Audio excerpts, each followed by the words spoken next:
Hello मेरो screen देखिराख्नु भएको छ जस्ट देखिरहेछ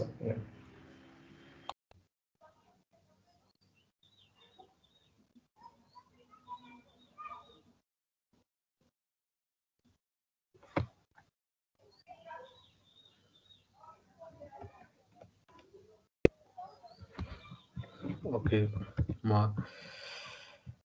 फर्स्टमा त मेरो CI/CD how to build up CI/CD pipelines अनि सिम्पल र मैले यसमा चाहिँ hello world application .NET hello world application create गरेर त्यसमा एउटा पाइपलाइन क्रिएट गरेर अनि त्यसपछि एउटा रिलिज अथवा डिप्लोयमेन्टहरू क्रिएट गर्छु र त्यसको लागि मैले सर्टेन स्टेपहरू चाहिँ डक्समा बनाएको छु र कसरी गर्ने भनेर and I'll follow the same docs here which I have prepared in my Google Docs.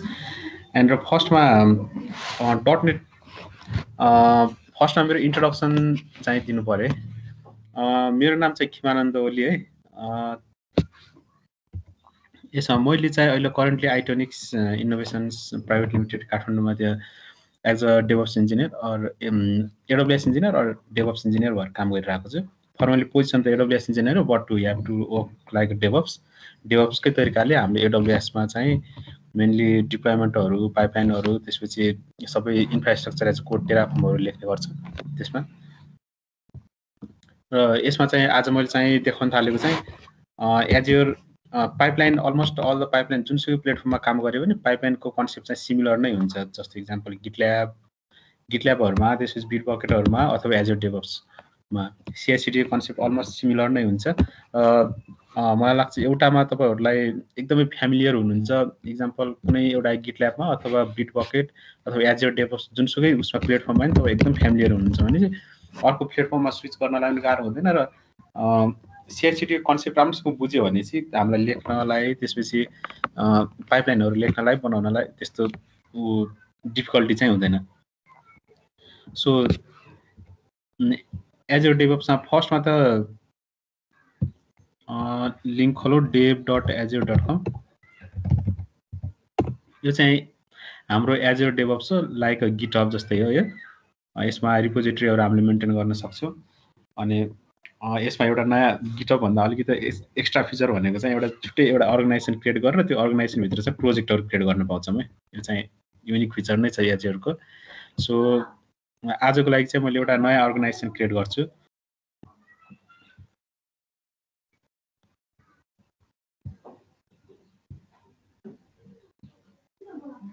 अर्गनाइजेसनको name तपाईँहरूले नेम आफ्नो सुइटेबल नेम जे राख्दा पनि हुन्छ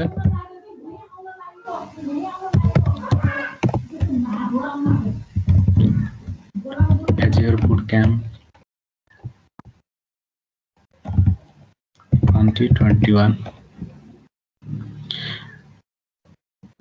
will host your project in यहाँ चाहिँ लोकेसनहरु चुज गर्न पाउनुहुन्छ तर सायद नेपालको लोकेसन चाहिँ छैन होला यसमा so because it depends on the data centre सायद यिनीहरूको डाटा सेन्टर जहाँ जहाँ राखेको छ त्यही अनुसार नै यिनीहरूले लोकेसन दिन्छ होला जस्तो लाग्यो हामीलाई एन्ड सो नेपालमा त हुने कुरै नै भएन किनभने AWS को पनि हामीले कुनै पनि रिजन नेपालमा कुनै पनि रिजन भेटाउँदैनौँ एन्ड के अरे यसमा लोकेसन एसियाको लागि भनेको आइदर इन्डिया अर सिङ्गापुर नै हुन्छ यिनीहरू प्रायः जस्तो क्लाउडहरूको रिजन अथवा लोकेसन र यो डेभअप्समा चाहिँ मैले साउथ इन्डिया चुज गरेको छु because south India is the nearest location from our country र यसमा तपाईँहरूले केही कुराहरू पनि जस्तो लोकेसन चुज गर्दाखेरि एउटा सानोतिनो फरकहरू चाहिँ पर्छ है किनकि हामीले जति नजिक लोकेसनहरू चुज गर्यो त्यति नै हाम्रो ल्याटेन्सीहरू कम पाउँछ र ल्याटेन्सी कम पाएपछि कहिलेकाहीँ हामीलाई पुसमा जस्तो रिपोजिटरीहरूमा पुलमा चाहिँ अलिकति फास्ट नै हुने गर्छ सो हाम्रो नियरेस्ट लोकेसन भनेको साउथ इन्डिया मैले साउथ इन्डिया नै चुज गरेको छु र आई होप यसमा ल्याटेन्सी पनि हाम्रो कम नै होला र अलिकति हाम्रो पुलहरू गर्न पनि सजिलै हुन्छ होला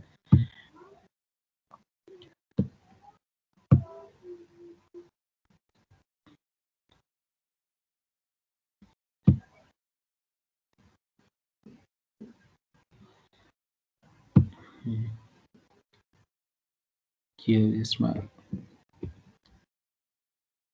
नेम डुप्लिकेट परेको जस्तो लाग्यो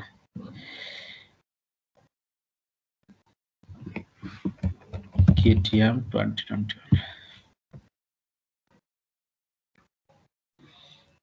अर्गनाइजेसनको नेम हाम्रो कुनै जस्तो वर्ल्ड वाइड नै कसैसँग म्याच हुन गयो भने चाहिँ क्रिएट चाहिँ हुँदैन है। सो अगाडिको अर्गनाइजेसन चाहिँ मेरो क्रिएट भएको थिएन, ल बिचमा मैले केटिएम थपेपछि क्रिएट भयो। यो चाहिँ युनिक हुनुपर्छ किनभने युआरएल हामीले क्रिएट गरेको अर्गनाइजेसन अनुसार नै युआरएलहरू बन्ने गर्छ।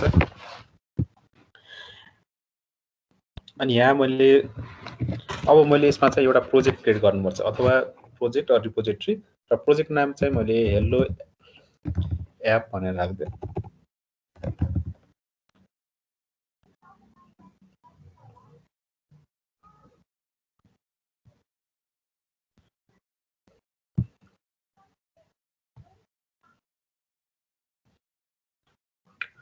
प्रोजेक्ट चाहिँ क्रिएट भयो र त्यसपछि एजर डेभलप्समा चाहिँ हामीले अब यसमा चाहिँ हामीले अब रिपोजिटरी चेक गर्न पाउँछौँ।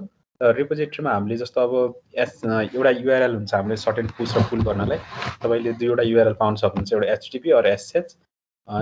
एसएचको लागि चाहिँ यहाँ क्लिक गर्नु र यसको युआरएल दिन्छ, र एचटिटिपिएसको लागि यसमा क्लिक गर्नु भने युआरएल दिन्छ। र बिफोर पुसिङ अर पुलिङ हामीलाई यो कुरा थाहा हुनुपर्छ कि एचटिटिपिएस युज गर्ने हो भने चाहिँ हामीले एचटिटिपिएस हाम्रो युजर नेम र पासवर्ड चाहिँ थाहा हुनैपर्छ। र यदि एसएच युज गर्ने हो भने चाहिँ हामीले एसएच कीहरू चाहिँ इन्स्टल गर्नुपर्छ। र त्यस्तो खालको एसएच कीहरू हामीले नर्मल्ली यदि एसएच एउटा कमान्ड लाइन छ नर्मली उसमा विन्डोजमा पनि हामीले गिटब्यासबाट चाहिँ एसएच की जेनेरेट गर्यो भने चाहिँ एसएच किपियरहरू चाहिँ जेनेरेट गरिदिन्छ यसले। तर यसले किपियर जेनेरेट गरिसकेपछि एउटा तपाईँले यहाँ .sh फोल्डरभित्र चाहिँ एउटा प्राइभेट की एन्ड पब्लिक की पाउनुहुन्छ। र पब्लिक कीको इनमा चाहिँ .pub भन्ने चाहिँ हुन्छ। र हामीले त्यो पबलाई चाहिँ ल्याएर जस्तो .sh फोल्डरभित्र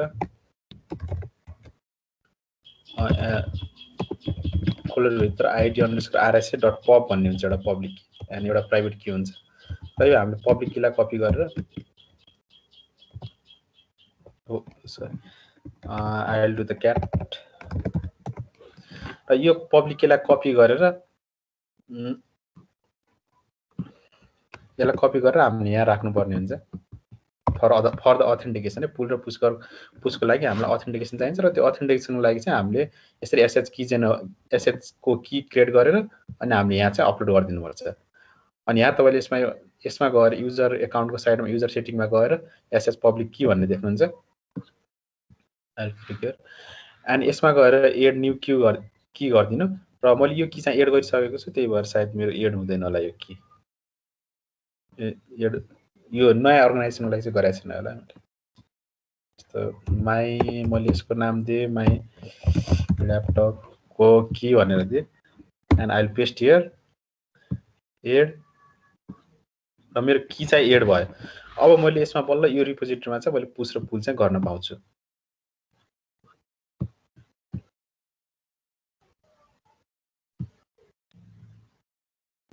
यसमा चाहिँ पुस र पुल गर्न पाउँछु। यसमा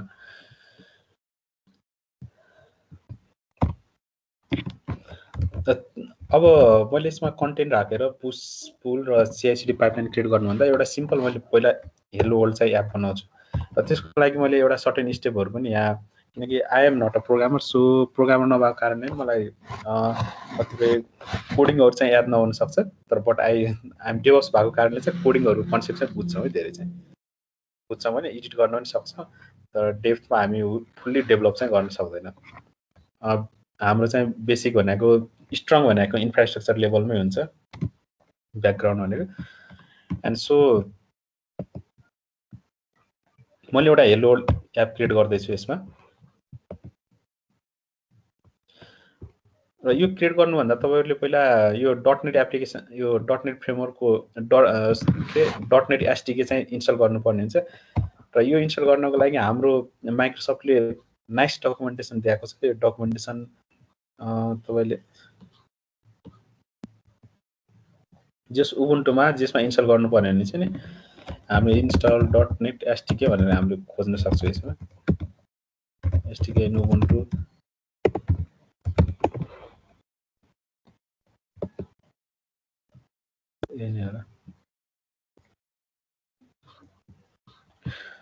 र हामीले यहाँ फर्स्टमा त लिस्टमा देखाइरहेछ हामीले कुन प्लेटफर्ममा कुन भर्सन इन्स्टल गर्न सक्छ भनेर। र मेरो उबुन्टु 20 भएको हुनाले मैले चाहिँ ठ्याक्कै यो ट्युटोरियल नै फलो गर्नुपर्छ। र यदि तपाईँहरूको 18, 16 छ भने चाहिँ यहाँ बिलो छ कुन फलो गर्ने भनेर। र 18 को लागि 18.10 को लागि सपोर्टेड त छैन, तर बट यसले इन्स्टलेसन स्टेप चाहिँ दिइरहेको छ। 18.04 को लागि सपोर्ट छ अनि यस्तै हेर्नु 16। र अर्को कुरा माइक्रोसफ्ट के छ भने चाहिँ जुनसुकै भर्सनको ओएस भयो भने, जस्तो इक्जाम्पल ओएसहरू जुन ओएसको सपोर्ट चाहिँ बन्द भइसकेको हुन्छ त्यसको लागि चाहिँ यिनीहरूले एसटिकेहरू सपोर्ट पनि गर्दो रहेछ, सपोर्ट पनि हटाउँदो रहेछ। लाइक 16 चाहिँ यिनीहरूले हटाइसकेको छ, स्टेबल भर्सन पनि छैन त्यो रहेछ। बट 16 को अप्रिल 30 यसको सपोर्ट चाहिँ बन्द हुँदैछ, एलटिएस भर्सनको युएल इन्ड अफ लाइफ चाहिँ आउँदैछ यसको। सो आई थिङ्क त्यसपछि यिनीहरूले पनि बन्द गर्छ होला जस्तो लाग्छ। र हामीले यो फलो गरेर चाहिँ एसटिके चाहिँ राख्न सक्छौँ। र एसटिके राखिसकेपछि बल्ल हाम्रो डटनेट कमान्डहरू चल्छ। यो यसै डटनेट चल्छ। र डटनेटमा मैले अघि माथि न्यू हेलो ल्याबको लागि चाहिँ न्यू सोल्युसन चाहिँ क्रिएट गरिसकेको छु। अब त्यस पछाडि चाहिँ म त्यो एप्लिकेसनभित्र जान्छु। अनि एउटा एमबिसी फ्रेमवर्क ASP.NET कोडको चाहिँ यो चाहिँ क्रिएट गर्छु मैले। यो क्रिएट गरिसकेपछि एन्ड वी हेभ टु, र यो चाहिँ अहिले छुट्टा-छुट्टै क्रिएट भयो। एउटा सोल्युसन र वेब चाहिँ छुट्टा-छुट्टै क्रिएट भएको छ। र यसलाई इन्टिग्रेट गर्नलाई चाहिँ हामीले एउटा कमान्ड एड गर्नुपर्छ। सोल्युसनमा चाहिँ यसले एउटा वेबको चाहिँ यो चाहिँ एड गरिदिन्छ।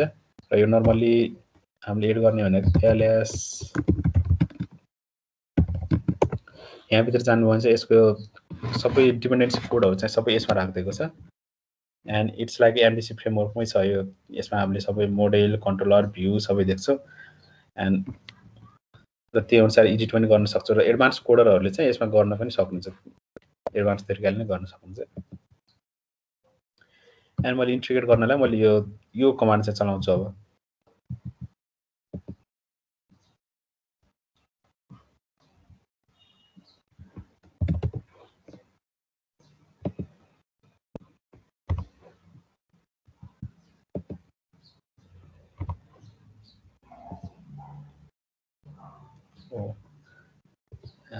के मिलेन।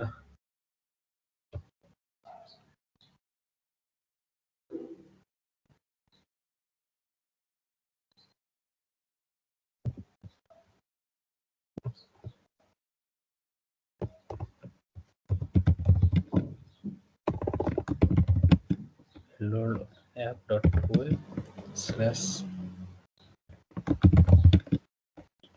project यसरी लिङ्क। अघि चाहिँ हाम्रो फाइलमा मिस्टेक नेम मिस्टेक थियो होला।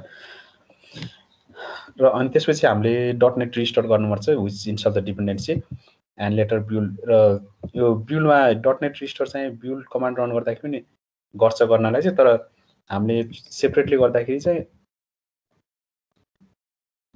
यसरी पनि गर्न सकिन्छ। डटनेट रिस्टोर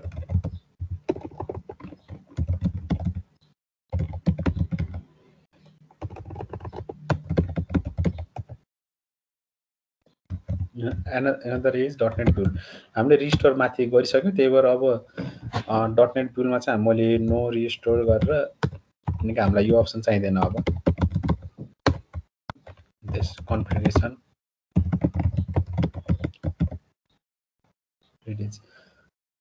हो यो। अब मैले यसमा डटनेट बिल्ड पब्लिस भन्ने छ एन्ड रिस्टोर भन्ने पनि छ। यसलाई चाहिँ मैले स्किप गर्छु। यो चाहिँ हामीले यसमा पनि रन गर्न मिल्छ होइन, यो टेस्ट गर्न मिल्छ यसमा। जस्तो डटनेट बिल्ड -नो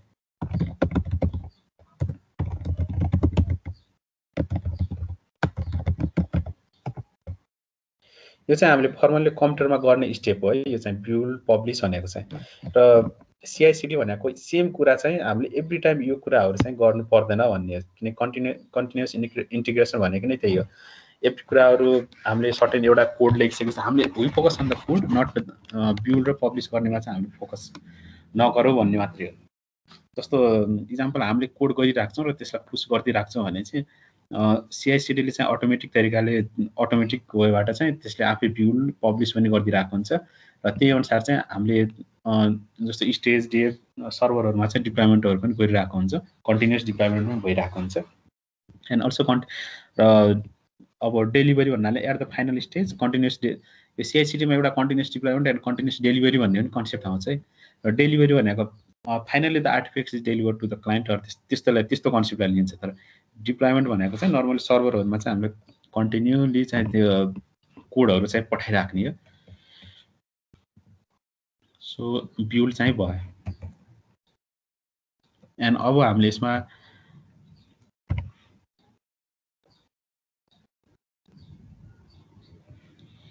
अनि यो बिल्ड भइसकेपछि यसमा हामीले एउटा DLL फाइल बनाउँछ यसलाई रन फाइल ls ओल्ड गर्यो भनेपछि बिल्ड कोडहरू चाहिँ यसमा बिन भित्र बसेको हुन्छ रिलिज नेट 5.0 एन्ड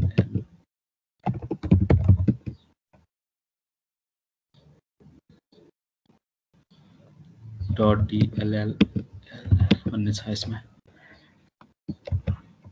यसैलाई हामीले रन गर्यो भनेपछि यो फर्मली रन भयो र यसलाई हामीले नर्मली लोकल होस्टमा गएर चाहिँ एक्सेस गर्न सक्छौँ लोकल होस्ट 5000 गर्यो भने चाहिँ यो एक्सेस चाहिँ हुन्छ र यसले चाहिँ हामीलाई HTTPS मा रिडाइरेक्ट गर्यो र यो यसले चाहिँ सेल्फ साइन सर्टिफिकेट चाहिँ बनाएको हुन्छ yes so self sign certificate भएको हुनाले यो हाम्रो कुनै पनि ब्राउजरहरूमा यसको CA सर्टिफिकेटहरू इम्पोर्ट गरेको हुँदैन त्यही भएर हामीले म्यानुअली चाहिँ एडभान्समा गएर accept and risk and continue गर्नुपर्छ तर यो चाहिँ यदि तपाईँले अननोन साइटहरू चलाइराख्नु भएको छ भने चाहिँ अननोन साइटहरूमा चाहिँ एक्सेप्ट एन्ड कन्टिन्यू चाहिँ नगर्नुलाई because it will the security risk र यसमा चाहिँ अहिले हाम्रो लोकल होस्ट त रन भयो हामीलाई हेलो ओल्ड एप पनि देखियो तर यो कतिपय कुराहरू मिलेर आएको छैन यो नमिलेर आउनु कारण चाहिँ मैले यो चाहिँ बाहिर रन गर्दै के त्यो भएर तर हामीलाई यो रन गर्नुपर्ने चाहिँ यो वेब फोल्डरभित्र गएर रन गर्नुपर्ने त्यही कुरा यहाँ रन गरिदियो भने चाहिँ हाम्रो CSS पनि मिलेर आउँछ CSS लोड भएको छैन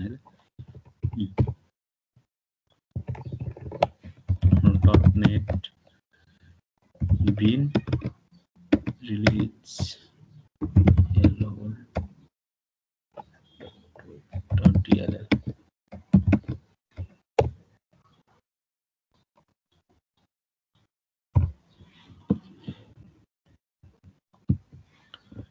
यहाँ गऱ्यो भने चाहिँ अहिले सबै हाम्रो मिलेर आएको छ CSSहरू यताउता पनि मिलेर आयो र यो भनेको चाहिँ हाम्रो अहिले मैले गरेको भनेको चाहिँ मेरो पीसीमा म्यानुअल प्रोसेस क्रिएट गरेँ म्यानुअली मैले यो बिल्ड गरेको र ब्राउजरमा चाहिँ रन गरेको र यही केस इक्जाम्पल हामीले कोड लेखिसक्यौँ अब यही केसलाई फेरि सर्भरमा हाल्नु पर्यो भने के हुन्छ त यो त हामीले टेस्ट गर्नको लागि चाहिँ हामीले आफ्नो पीसीमा बिल्ड गर्यौँ र टेस्ट गरिरहेको छौँ हैन बट यही कुरालाई हामीले यदि अब सर्भरमा हाल्नु पर्यो भने के गर्छौँ त फेरि FTP खोल्छौँ अथवा FTP एक्सचेन्ज SCP के छ हाम्रो फाइल ट्रान्सफर प्रोटोकलहरू हो त्यो युज गर्छौँ त्यसपछि हामीले सर्भरमा लगेर एउटा के अरे जहाँ रन इन्भाइरोमेन्ट हो अथवा रन फोल्डर जहाँबाट हाम्रो रन हुन्छ त्यो फोल्डरमा लगेर हामीले यसलाई चाहिँ अपलोड गर्छौँ हो यो प्रोसेस जुन हाम्रो म्यानुअल प्रोसेस हुन्छ एभ्री टाइम फाइल ट्रान्सफर प्रोटोकलहरू खोल त्यसपछि कपी गर फेरि लग अनि फेरि कोड गर हैन फेरि चेन्जेसको लागि फेरि जस्तो अब स्टेजमा नर्मली क्लाइन्टहरूले पनि हेरिरहेको हुन्छ अनि फेरि फाइल जिलमा अपलोड यो भनेको चाहिँ अलिकति झ्याउलाग्दो प्रोसेस नै हो के भन्नाले कन्टिन्यू इरिटेटेड टाइपको प्रोसेस नै हुन्छ यो र यसलाई चाहिँ हामीले यस्तो अब अहिलेको केसमा चाहिँ एजर डेभअप्सहरूले चाहिँ यसलाई हामीलाई सजिलो बनाइदिएको हुन्छ र त्यो भनेको CI/CD पाइपलाइन्स हुन्छ र त्यो पाइपलाइन्समा चाहिँ हामीले यो सबै जति पनि हामीले यो प्रोसेसहरू गर्छौँ त्यो प्रोसेसलाई चाहिँ त्यसले अटोमेटेड मात्रै गरिदिने हो र अब हामी त्यो CI/CD पाइपलाइन्स अब कसरी गर्ने भनेर अब फर्स्टमा त पहिला यसलाई पुश गर्नु पर्यो हामीले एजर डेभअप्समा चाहिँ सो र यो कोडलाई चाहिँ मैले एजर डेभअप्समा चाहिँ पुश गर्छु र पुश गर्नलाई चाहिँ अब पुश चाहिँ कसरी गर्ने त प्रिपेयर यहाँ मैले स्टेपहरु लेखेको छु 2 नम्बरमा यो चाहिँ हाम्रो भयो यो चाहिँ हामीले लोकल सिस्टममा कसरी बिल्ड गर्ने भनेर मैले देखाइसके and second the prepare the system हामीले azure.com मा चाहिँ अर्गनाइजेसन बनाइसक्यो र अर्गनाइजेसन भित्र एउटा हामीले प्रोजेक्ट पनि बनाइसक्यो र अनि त्यसपछि अब हामीले अर्को प्रिपरेसन भनेको चाहिँ के गर्नुपर्छ भनेपछि एजेन्ट रन है र मैले हिजो एउटा एजुरमा टेस्ट गर्दाखेरि एजुरको पाइपलाइनहरुमा चाहिँ हामीले एजेन्टको जस्तो एजेन्ट भनेको कस्तो भने चाहिँ जति पनि हामीलाई यो प्रोसेसहरु गरिदिन्छ त्यो प्रोसेस गर्ने चाहिँ एउटा सिस्टम हो है एजुरमा चाहिँ र त्यो एजेन्ट चाहिँ एउटा एजुरमा चाहिँ शेयर एजेन्ट भनेर हुन्छ उनीहरुले सबै प्रोजेक्टहरुको लागि उनीहरुले आफै एउटा एजेन्ट चाहिँ रन गरिदिरहेको हुन्छ जुन एजेन्ट चाहिँ हामीले आफै म्यानुअली सिलेक्ट गर्न पाउँछौँ सिलेक्ट गरिसकेपछि त्यो एजेन्ट एकदमै टास्कहरु धेरै क्यूमा छ भने त्यसले हाम्रो टास्क हाम्रो पाइपलाइनलाई पनि एकदम क्यूमा राखिदिन्छ एन्ड सो कहिलेकाहीँ पालो अब त्यो क्यूमा बस्दाखेरि के हुन्छ भने चाहिँ हामीले हाम्रो पालो चाहिँ हाम्रो पाइपलाइन रन गर्ने पालो चाहिँ आधा घण्टा 1 घण्टा 2 घण्टा 4 घण्टा पछाडि पनि पाउन सक्छौँ के त्यो भनेको चाहिँ ढिलो नै हो र हिजो त्यो केस भइरहेको पनि थियो एजुरमा र त्यसरी हामीलाई क्यूमा बस्न झ्याउ लाग्यो र हामीसँग एनफ सिस्टमहरु रिसोर्सेसहरु छ भने चाहिँ हामीले आफ्नो एजेन्ट आफै क्रिएट गर्न सक्छौं र यो एजेन्टलाई चाहिँ इन्टिग्रेट पनि गर्न सक्छौं र त्यो एजेन्ट क्रिएट गर्नलाई चाहिँ हामीले सिम्पली यसमा गएर फर्स्टमा त एजेन्ट अथेन्टिकेसन एजेन्टलाई पनि हामीले एजेन्ट क्रिएट गर्दाखेरि एजेन्ट अथेन्टिकेसन गराउन पर्छ र त्यो एजेन्ट हामीले विन्डोजमा उबुन्टुमा सबैमा इन्स्टल गर्न सक्छौं र इन्स्टल गरिसकेपछि त्यो एजेन्टले चाहिँ हाम्रो पाइपलाइनहरु सबै रन गरिदिन्छ र नर्मली एजुर पाइपलाइनको एजेन्टहरु भनेको चाहिँ यो चाहिँ हाम्रो टास्कहरु रन गर्नको लागि चाहिँ बनाएको हुन्छ एउटा प्लेटफर्म नै हो यो र त्यो एउटा सिम्पल मैले कन्सेप्ट मैले एजेन्ट चाहिँ मैले आफ्नो कस्टम एजेन्ट नै रन गरिरहेको छु सो तपाईहरुलाई यसमा देखाउनलाई चाहिँ एउटा सिम्पल एउटा टोकन क्रिएट गर्दिनु यहाँबाट चाहिँ पर्सनल एक्सेस टोकन भन्ने हुन्छ यो अथेन्टिकेसनको लागि क्रिएट गर्ने टोकन हो र यसको एक्सपायरी डेट पनि हुन्छ and so yo token create गरिसकेपछि अनि हामीले अर्गनाइजेसनमा गएर यहाँ मैले यसमा टोकन पनि क्रिएट गरिसकेको छु एउटा एजेन्ट चाहिँ बनाएको छु मैले यहाँ एउटा डिओ भनेर एउटा एजेन्ट यसमा चाहिँ एउटा की दिन्छ र यो की चाहिँ हिडन नै हुन्छ यसमा सुरुमा हामीले क्रिएट गर्दाखेरि नै दिन्छ त्यसपछि हामीले ओके गरिसकेपछि त्यो यसले चाहिँ राख्दैन त्यो की आफैले हटाइदिसकेको हुन्छ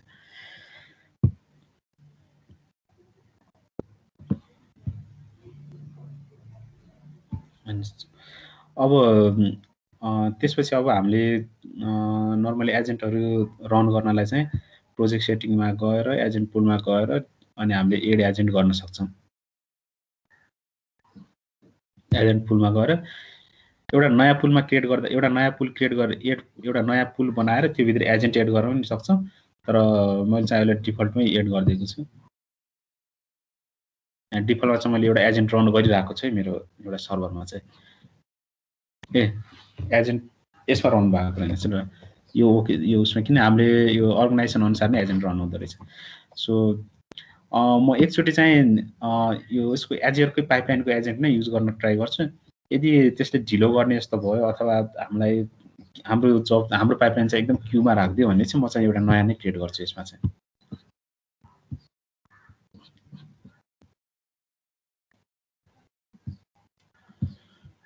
सो त्योभन्दा अगाडि चाहिँ म यहाँ यसमा अब पुल पुश चाहिँ कसरी गर्ने भनेर देखाउँछु सो यो एजेन्टको काम चाहिँ फर्स्टमा अहिले चाहिँ मैले डिफल्ट एजेन्ट नै युज गर्छु एजुर पाइपलाइनकै एजेन्ट युज गर्छु यदि भएन भने चाहिँ मैले कस्टम एजेन्ट नै रन गर्नुपर्ने हुन्छ र यो धेरै टाइम पनि लाग्दैन रन गर्नलाई क्विक एन्ड फास्ट नै हुन्छ एन्ड सो यसमा चाहिँ म अब रिपोजिटरीमा जान्छु रिपोजिटरीमा गइसकेपछि यसमा मैले अघि नै एसएचको कीहरु राखिसकेको छु त्यही भएर म एचटीटीपीएस किनकि मलाई पनि पासवर्ड हाल्न एकदम झ्याउ लाग्छ सो एसएचमा गएर मैले यो कपी गर्दिन्छु यो कपी गर्नुभन्दा पहिला मैले रिपोजिटरी चाहिँ एउटा गिट इनिसिएट चाहिँ गर्छु किनकि हामीलाई सुरुमा यो प्रोजेक्ट चाहिँ गिट फोल्डर हो भनेर गर्नलाई चाहिँ गिट इनिट हान्नै पर्छ र यसले चाहिँ हामीलाई एउटा नर्मली .git भन्ने चाहिँ एउटा फोल्डर बनाइदिएको हुन्छ हिडन फोल्डर एन्ड यो गरिसकेपछि अब मैले गिट रिमोट एड गर्नुपर्छ रिमोट एड गर्न यहाँ हामीसँग अलरेडी दिइसकेको छ कपी गरिन्छ रिमोट युआरएल चाहिँ एड हुन्छ रिमोट युआरएल एड भएपछि हामीले पछि गिट पुस गर्दाखेरि यही रिमोट युआरएलमा चाहिँ पुस हुन्छ र यस पछाडि अब हामीले यहाँ गिट स्ट्याटस गर्यो भनेपछि यहाँ हामीले के चेन्ज गरेर चाहिँ सबै देखाउँछ र यो स्ट्याटसलाई हामीले एकचोटि कमिट गर्नुपर्छ इन्डेक्सिङ र कमिट गरिसकेपछि पुस गर्न बल्ल मिल्छ किनकि हामीसँग अहिले एउटा पनि कमिट छैन गिट लग गरेर हेऱ्यो भने चाहिँ एउटा पनि कमिट छैन सो मैले फर्स्ट कमिट चाहिँ क्रिएट गर्छु गिट ए डट गरेँ त्यसपछि git commit -m initial commit यो मेरो फर्स्ट कमिट हो यो गरेँ त्यसपछि गिट पुस ओरिजिन अहिले चाहिँ मैले नर्मली ब्रान्चहरू यसमा हामीले गिटमा चाहिँ नर्मल धेरै ब्रान्चहरू हुन्छ र यो ब्रान्च अहिले चाहिँ मैले मास्टर ब्रान्च पुस गरिदिन्छु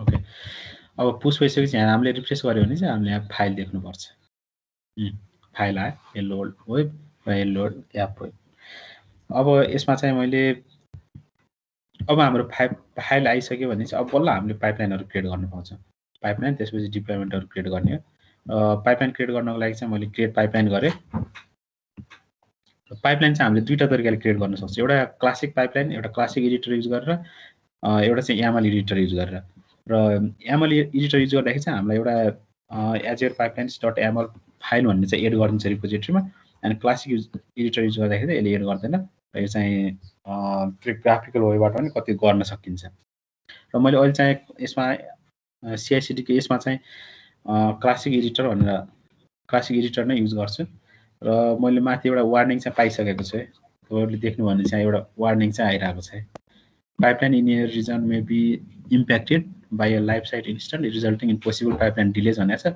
स्योर हाम्रो पाइपलाइन चाहिँ रन हुँदैन हामीले कस्टमर रन हुँदैन भन्दा पनि हाम्रो पाइपलाइन चाहिँ क्युमा बस्छ र एकदम डिले हुनसक्छ रन भन्नाले त्यो पाइपलाइन चाहिँ आधा घन्टा 1 घन्टा पछाडि पिक गर्न सक्छ यसले सो यो त्यति र मैले एउटा चाहिँ उसमा बिर्सिरहेको छु हामीले यसमा बिल्ड गरेको छ र बिल्ड कोडहरू चाहिँ जस्तो बाइनरी फाइल चाहिँ अलरेडी यहाँ छ है यो पनि पुस भइरहेको छ तर हामीलाई यो पुस नगर्नुपर्ने किनकि यो चाहिँ हामीले डाइनामिकल्ली सिआइसिडीबाट बिल्ड गर्नुपर्छ बिन भन्ने पनि छ होला छ सो मैले यसमा डट गिट आइजिएनआर गिट राखेर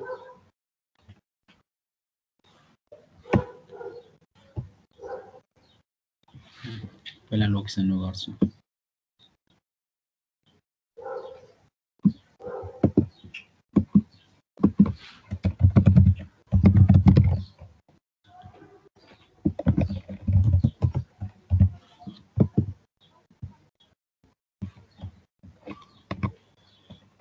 बिन फोल्डरलाई चाहिँ मैले कस्तो लाग्छ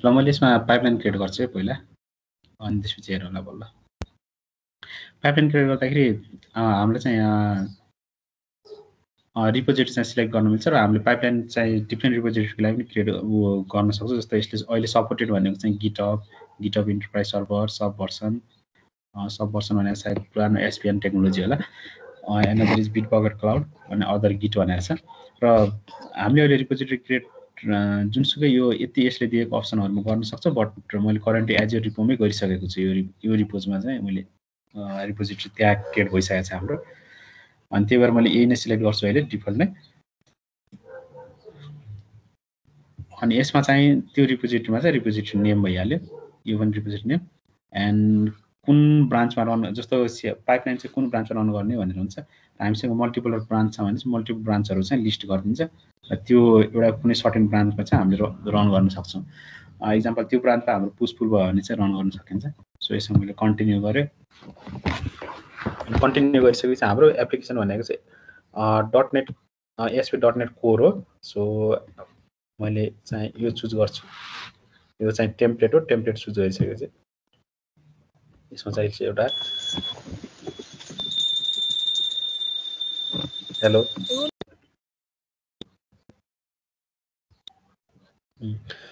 टेम्प्लेट चुज गरिसक्यो। यसमा अघि नै हामीले जुन स्टेपहरू फलो गरेको थियो मेरो पिसीमा त्यो लन्च गर्नलाई बिल्ड गर्नलाई सेम त्यो स्टेप नै यसले नै एड गरिदिइसकेको छ। रिस्टोर बिल्ड टेस्ट भनेर चाहिँ एउटा एक्स्ट्रा युज गरेको छ र यसमा चाहिँ हामीले डिफ्रेन्ट टाइप्स अफ टेस्ट केसहरू लेखेर गर्न सक्छौँ। तर सायद हाम्रो मैले चाहिँ अहिले टेस्ट केसहरू त्यस्तो केही पनि लेखेको छैन होला। So we can remove this. त्यसपछि पब्लिस अनि पब्लिस आर्टिफ्याक्ट्स लास्टमा पब्लिस गरिसकेपछि एउटा हाम्रो पब्लिस फोल्डर बनेको हुन्छ र त्यो पब्लिस फोल्डरलाई चाहिँ एउटा आर्टिफ्याक्ट्सको रूपमा चाहिँ स्टोर गरिन्छ। आर्टिफ्याक्ट्स भनेको इन आउटपुट हो हाम्रो र हामीले के डिप्लोय गर्ने भनेको सबै आर्टिफ्याक्ट्समा मात्रै आर्टिफ्याक्ट्सकै फाइलमा हुन्छ। सो यति गरिसकेपछि मैले सेभ एन्ड क्यू गरिदिन्छु।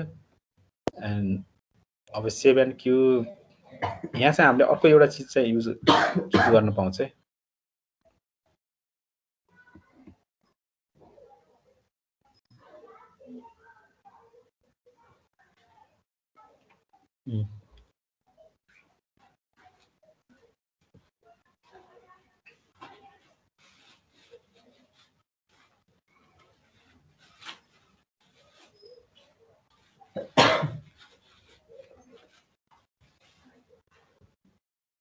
हो यहाँ एजेन्ट पुल भन्ने छ।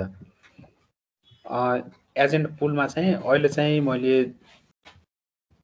एजियर पाइपलाइन भनेर चुज गर्छु। यो पुलमा चाहिँ हामीले डिफ्रेन्ट एजेन्ट पुलहरू चाहिँ क्रिएट गर्न पाउँछौँ। त्यो पुलहरूले चाहिँ जस्तो एजेन्टहरू डिफाइन गरेको हुन्छ, कुन एजेन्ट कहाँ रन गर्ने भनेर डिफाइन गरेको हुन्छ। र एजियर पाइपलाइनको एउटा डिफल्ट पुल चाहिँ जहिले पनि हुन्छ एजियर पाइपलाइन भनेर। र एजियर पाइपलाइन नै मैले युज गरेँ भने चाहिँ अहिले चाहिँ डिफल्ट नै युज गर्छु मैले एजियर पाइपलाइन।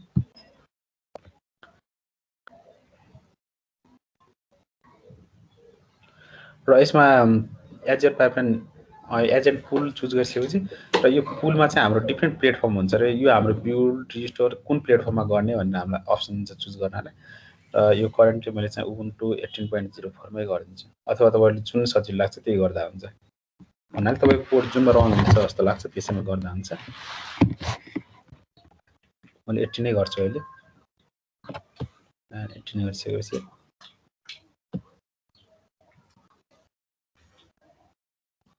अब चाहिँ सेभ एन्ड क्यू गरिदिन्छु मैले।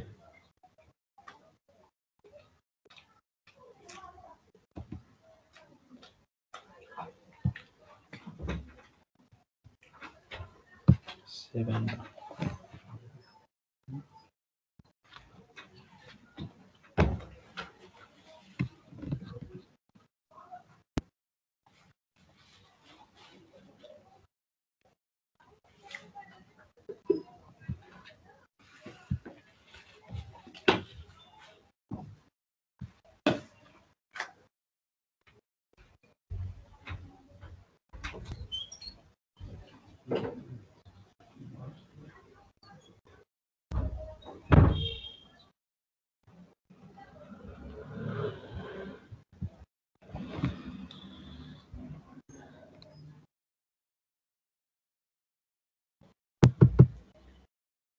मेरो पिसी भएको कि यो भएको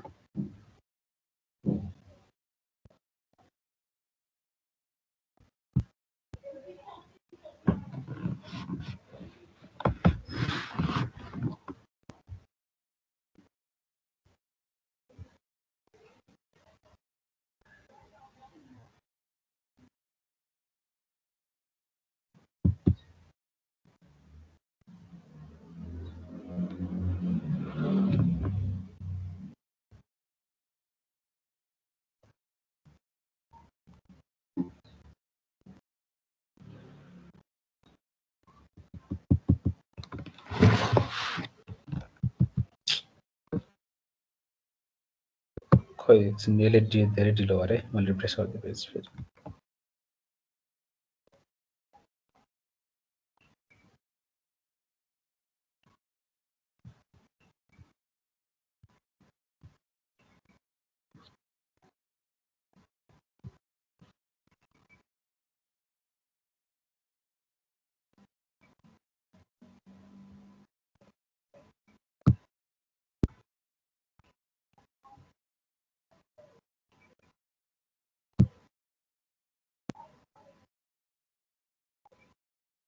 रन भयो।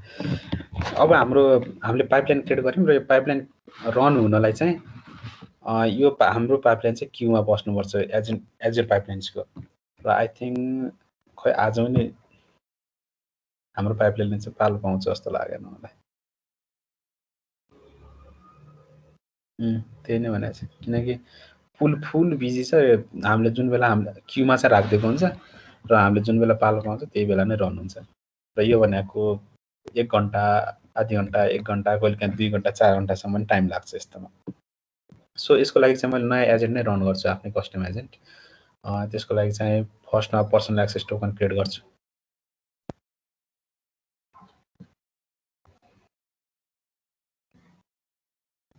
क्रिएट पनि भइसकेको रहेछ यसमा चाहिँ। सो सायद मैले हिजो एउटा क्रिएट चाहिँ गरेको थिएँ, त्यसले काम गर्छ।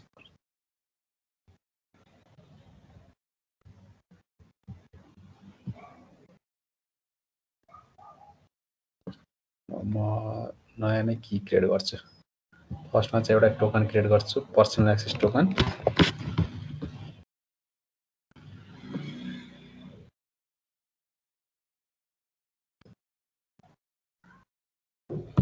New token expired today.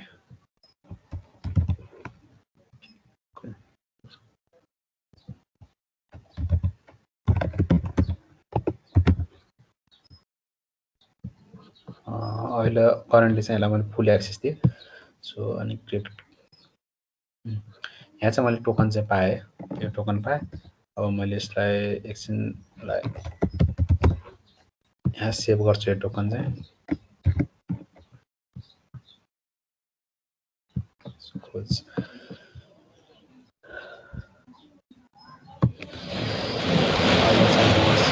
Organisation सेटिङमा गएर एउटा पुलको लागि चाहिँ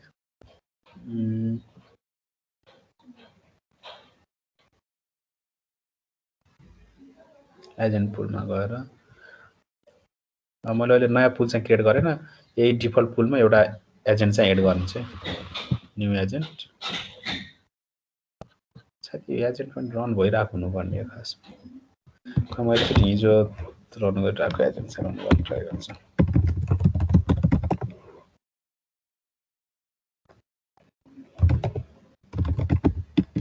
हिजो मैले एउटा एजेन्ट क्रिएट गरेको थिएँ, त्यो पनि ट्राई गर्छु रन गर्न मैले। ./run.sh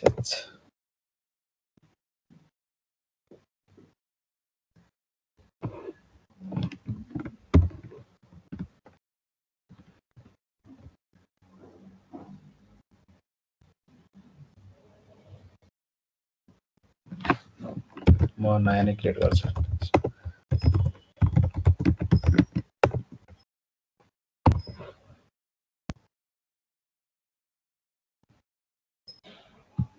new agent. र मैले चाहिँ लिनक्सको लागि एजेन्ट, लिनक्समा रन गर्ने यो एजेन्ट चाहिँ। सो मैले लिनक्स नै सिलेक्ट गरेँ। हामीले 3टा विन्डोज, म्याक ओएस जुनमा पनि रन गर्न सक्छौँ है एजेन्टहरू चाहिँ। सो लिनक्समा रन गर्नको लागि मैले लिनक्स चुज गरेको छु र यसको चाहिँ मैले डाउनलोड युआरएल कपी गरेँ र मैले यहाँ चाहिँ डाउनलोड गर्छु। सायद डब्लुगेटले काम गर्छ, डब्लुगेटले काम गर्यो। एन्ड मैले एउटा चाहिँ एमके डायर एजेन्ट भनेर एउटा फोल्डर बनाउँछु। यो भित्र चाहिँ STS यसलाई चाहिँ एजेन्टभित्र मुभ गरेर यहाँ चाहिँ इन्स्टल गर्छु है agent XP STS।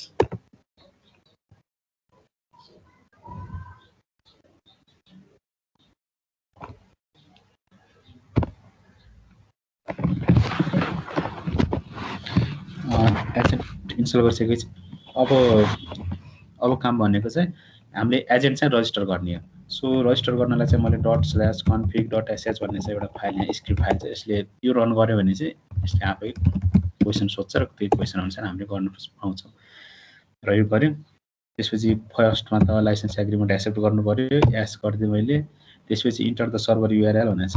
Server URL भनेको अर्गनाइजेसन युआरएल कपी गर्नु पर्यो। त्यसको लागि चाहिँ हामीले अर्गनाइजेसन युआरएल, यो चाहिँ हाम्रो अर्गनाइजेसन युआरएल हुन्छ, dev.azure.com/Azure Bootcamp। यो चाहिँ हाम्रो अर्गनाइजेसन युआरएल हुन्छ। एन्ड अब इन्टर अथेन्टिकेसन टाइप भनेको छ प्याट भनेको पिन अघि नै हामीले अलरेडी पिन जेनेरेट गरिसकेको छ। सो मैले प्याट यो नै डिफल्ट राखिदिन्छु। And enter the access token भनेको चाहिँ अघि नै जेनेरेट गरेको एक्सेस टोकन चाहिँ हामीले हालिदिनु पर्ने हुन्छ। र यो चाहिँ हाम्रो एक्सेस टोकन हो। सो यो एक्सेस टोकन चाहिँ मैले यहाँ राख्थेँ। यति भएपछि हाम्रो रजिस्टर एजेन्ट चाहिँ रजिस्टर हुन्छ। इन्टर द एजेन्ट पुल र एजेन्ट पुल भनेको मैले अहिले डिफल्ट नै सिलेक्ट गरेको छु, तर हामीले नयाँ पुल क्रिएट गरेर नयाँ पुलमा पनि राख्न सक्छौँ। So I will choose the default now and यो डिफल्ट चाहिँ भयो। र इन्टर द एजेन्ट नेम भन्ने चाहिँ एजेन्ट नेम चाहिँ राख्ने भनेको छ। यसले चाहिँ डिफल्ट यो सर्भरको नेम चाहिँ ल्याइदिरहेको छ, हामीले जे राख्यो भने हुन्छ। एज्योर बुट क्याम्प 2021 भनेर मैले राख्दिएँ नेम चाहिँ फुल एजेन्ट नेममै यो राख्दिएँ। र यति भइसकेपछि हाम्रो एजेन्ट कन्फिगर भयो। प्रेस इन्टर फर अन्डरस्कोर ओक भनेको छ। र यसले एजेन्टले के गर्छ भनेपछि पाइपलाइन रन गर्दाखेरि एउटा ओक फोल्डर चाहिँ क्रिएट गर्छ। र त्यो सबै जति पनि बिल्ड स्टेपहरू हामीले जुन रन गर्छौँ पब्लिस बिल्ड स्टेपहरू, र त्यो फोल्डरमा बसेर चाहिँ यसले काम गर्छ। र यसलाई वर्किङ डाइरेक्टरी पनि भन्छ, एजेन्टको वर्किङ डाइरेक्टरी। डिफल्टमा चाहिँ अन्डरस्कोर ओक क्रिएट गर्ने भन्छ। तर तपाईँलाई यदि होइन मलाई अर्को डिफल्ट भन्दा पनि अर्को के चाहिन्छ भनेपछि तपाईँले अर्को नाम दिन सक्नुहुन्छ। र मैले डिफल्ट नै चुज गरेँ अन्डरस्कोर ओक भने नि। सो यसमै इन्टर गरिदिएँ। Enter performance unzip for task for each step भनेको छ। यो तपाईँले लास्टमा जुन हाम्रो आर्टिफ्याक्ट्सहरू जिपमा आउँछ त्यसलाई चाहिँ अनजिप गरेर राखिदिन्छ भन्ने हो। र यसमा पर्दैन, हामीले आफै अनजिप नै गर्छौँ भन्ने। यति भएपछि हाम्रो एजेन्ट चाहिँ रजिस्टर भयो। र रजिस्टर भयो। अब यो एजेन्टलाई हामीले रन गर्नलाई चाहिँ यहाँ एउटा स्क्रिप्ट दिएको छ रन डट एसएस भन्ने। हामीले जस्ट ./run डट एसएस गरिदियो भने चाहिँ यसले एजेन्ट चाहिँ रन गरिदिन्छ। यति भएपछि एजेन्ट रन भयो हाम्रो यसमा है। क्लोज गर्ने स्टेप्स एजेन्ट रन भयो। र एजेन्ट रन भइसकेपछि हामीले यहाँ हाम्रो एजेन्ट रन भइसकेपछि हाम्रो त्यो रन भएको एजेन्ट चाहिँ हामीले यहाँ लिस्टमा देख्छौँ। र यसमा गएर अब मैले यो बन्द गरिदिन्छु किनकि हाम्रो यो सबै स्टेप पुरा भइसकेको छ है। कन्फिगर द एजेन्ट भनेको छ, यो हामीले स्टेप रन गरिसक्यौँ। अप्सनले रन द एजेन्ट इन्टरेक्टिभली भनेको छ, यो पनि हामीले रन गरिसक्यौँ। अनि अब चाहिँ मैले यो बन्द गरिदिएँ। र हामीले यहाँ हेरिसक्यो भने चाहिँ एजेन्ट हामीले जे नाम राखेको थियौँ त्यो एजेन्टको नाम चाहिँ यहाँ अनलाइन भनेर आइसकेको छ रन गर्नु बित्तिकै। र हामीले स्टेप गरिदियो भने चाहिँ यहाँबाट यो आफै हट्छ। सो अब हामीले चाहिँ एजेन्ट चुज गर्दाखेरि चाहिँ हामीले यो हामीले बनाएको कस्टम एजेन्टहरू चुज गर्छौँ र रन गर्छौँ। किनभने अघि हाम्रो पाइपलाइन चाहिँ क्युमा बसेको थियो र हामीले पालो नपाउने चान्सेस थियो त्यो क्युमा भन्नाले डिले नै एकदम टाइम लाग्ने जस्तो थियो। सो मैले चाहिँ नयाँ नै बनाएँ। अब यसमा चाहिँ म फेरि पाइपलाइनमा जान्छु। यसमा गएर फेरि चेन्ज गर्छु, एडिट गर्छु पाइपलाइन।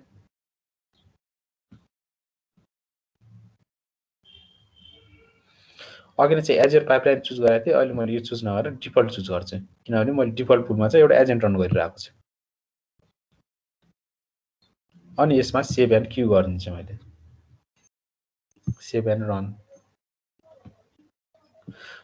रन गरिसकेपछि अघि चाहिँ हाम्रो एजुर पाइपलाइनमा चाहिँ पालो पाएको थिएन। अब चाहिँ हाम्रो किनभने हामीले रन गरेको एजेन्ट र हाम्रो रन गरेको एजेन्ट त फ्री नै हुन्छ, त्यही भएर यसमा चाहिँ पालो पाउँछ, एकछिनमा रन हुनुपर्छ। यो चाहिँ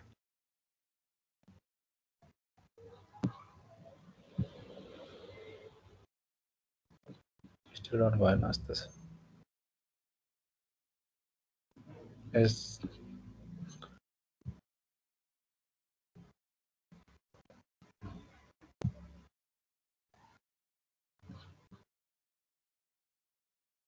यो पो त एटलिस्ट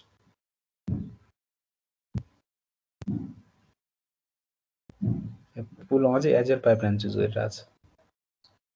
यसमा चाहिँ हाम्रोमा केही गडबडी छ जस्तो लाग्यो मलाई।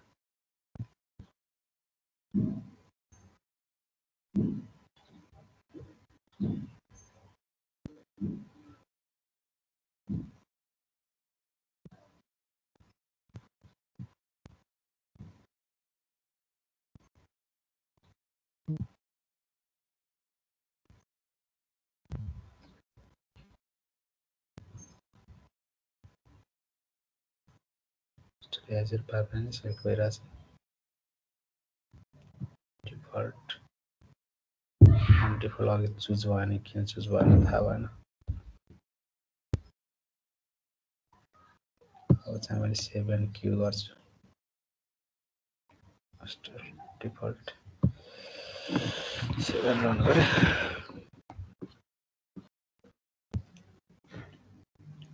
अब चाहिँ रन हुनुपर्छ यसको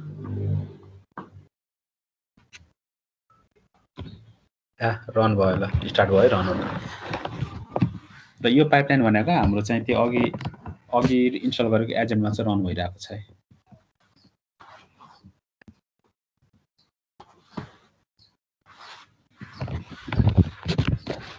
एकछिन रन हुन्छ म चाहिँ एकैछिन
रन हाम्रो कम्प्लिट भइसक्यो र यसमा हामीले हेर्यौँ भने चाहिँ एउटा आर्टिफ्याक्ट क्रिएट गरेको हुन्छ र यो आर्टिफ्याक्ट्स भनेको हामीले ड्रप गर्ने उस फोल्डरमा चाहिँ क्रिएट गरिदिएको हुन्छ and here you can see the artifacts name and artifacts files 2 MB को छ र फाइलको नेम चाहिँ hello world app dot web dot zip छ सो अब चाहिँ गर्नु भनेको पाइपलाइन चाहिँ हाम्रो रन भइसक्यो बिल्ड भइसक्यो हाम्रो एउटा प्याकेज पनि क्रिएट गरिसक्यो र यो प्याकेज लगेर चाहिँ हामीले अब सर्भरमा हालिदिने हो अनि सर्भरमा हालिसकेपछि हामीले सर्भरबाट चाहिँ हामीले त्यो एप्लिकेसन चाहिँ रन गर्न सक्छौँ र त्यो सर्भरमा हाल्नको लागि चाहिँ अहिले हाम्रो चाहिँ सिआई अथवा एउटा पाइपलाइन क्रिएट भयो जुनमा ड्रप एउटा नर्मली आर्टिफ्याक्ट चाहिँ क्रिएट गरिदिएको छ र यसलाई आर्टिफ्याक्ट नै भन्छ र त्यसपछि अब हामीले डिप्लोयमेन्ट प्रोसेसमा चाहिँ जानुपर्छ र डिप्लोयमेन्ट भनेको चाहिँ रिलिज हो रिलिज साइकल भन्छ यसमा र यो रिलिज साइकलमा चाहिँ हामीले रिलिजमा चाहिँ हामीले एउटा नयाँ अब त्यो प्याकेजलाई लगेर चाहिँ एउटा सर्टेन सर्भरमा अथवा कतै लगेर राखिदिनुपर्छ एउटा कुनै हाम्रो होस्टिङ इन्भाइरोमेन्टमा लगेर राखिदिनुपर्छ र होस्टिङ इन्भाइरोमेन्ट मैले जहाँ मसँग त्यही एउटा सर्भर थियो र त्यही सर्भर भएको हुनाले मैले जहाँ अघि नै एजेन्ट रन गरिरहेको थिएँ त्यसैमा नै मैले होस्ट गर्छु र त्यसैबाट नै रन गर्छु र त्यो रन गर्नको लागि चाहिँ मैले पहिल्यै एउटा अपाचे किनकि हाम्रो प्रक्सीहरू सेट डटनेटको लागि एउटा प्रक्सी सेट गर्नुपर्छ एउटा सर्भिसहरू क्रिएट गर्नुपर्छ सो त्यो प्रक्सी सर्भिस अलिकति लामो हुने भएको हुनाले मैले पहिल्यै क्रिएट गरेर राखिसकेको छु सो अहिले चाहिँ मैले एउटा इम्प्टी जब क्रिएट गर्छु यसमा किनभने यसमा मैले आफै पछि टास्कहरू एड गर्छु एन्ड अब यो चाहिँ स्टेज हो र यो फर्स्ट स्टेज हामीले नर्मली नम्बर अफ स्टेजहरू क्रिएट गर्न सक्छ र एभ्री स्टेजमा के काम गर्ने डिप्लोयमेन्टको बेलामा जस्तो के काम गर्ने अथवा प्याकेजहरू लगेर कहाँ ड्रप गर्ने कहाँ डिप्लोय गर्ने र डिप्लोय गरिसकेपछि के गर्ने भनेर टास्कहरू गर्न सक्छौँ र यसमा चाहिँ नर्मली मैले एउटा मात्र स्टेज गरेँ र किनकि हामीसँग एउटा अलरेडी बनेको आर्टिफ्याक्ट चाहिँ छ त्यो आर्टिफ्याक्ट्सलाई लगेर चाहिँ मैले सर्भरमा लगेर डिप्लोय गरिदिने हो र त्यो गर्नलाई चाहिँ मैले अब एउटा स्टेज क्रिएट गरिसकेपछि स्टेज क्रिएट गरिसकेँ मैले सेभ गरिसकेँ रुट फोल्डरमा अब त्यसै आर्टिफ्याक्ट एड गर्छु र त्यो आर्टिफ्याक्ट एड कहाँबाट गर्ने भनेपछि यो हाम्रो के छ भने चाहिँ प्रोजेक्ट हेलो एप भइहाल्यो सोर्स बिल्ड पाइपलाइन भनेको अघि नै हामीले बिल्ड गरेको चाहिँ पाइपलाइनबाट गर्ने हो र यो यहाँ छ र यसमा चाहिँ मैले यो पाइपलाइनको नेम चाहिँ अघि नै लामो डिफल्ट नेम नै लिइरहेको थिएँ, यसलाई चाहिँ अलिकति सजिलो राखौँ है, डिप्लोय गर्दाखेरि सजिलो हुन्छ। Sorry for disturbance. Yeah.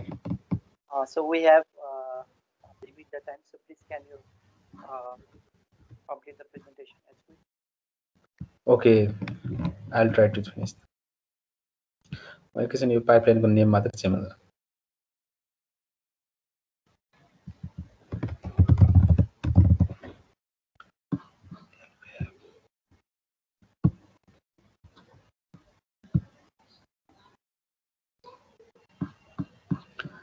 So now यसमा हाम्रो पाइपलाइन पनि रन भइरहेको हुन्छ र यसमा क्रिएट न्यू रिलिज अहिले रिलिजलाई मैले एडिट गर्छु, यसमा एड आर्टिफ्याक्ट्स गर्छु, आर्टिफ्याक्ट्स गरिसकेपछि यसमा हामीले सोर्स बिल्ड पाइपलाइन चाहिँ चुज गर्नुपर्छ र त्यसको लागि चाहिँ हेलो एप नै मैले चुज गर्दै डिफल्ट।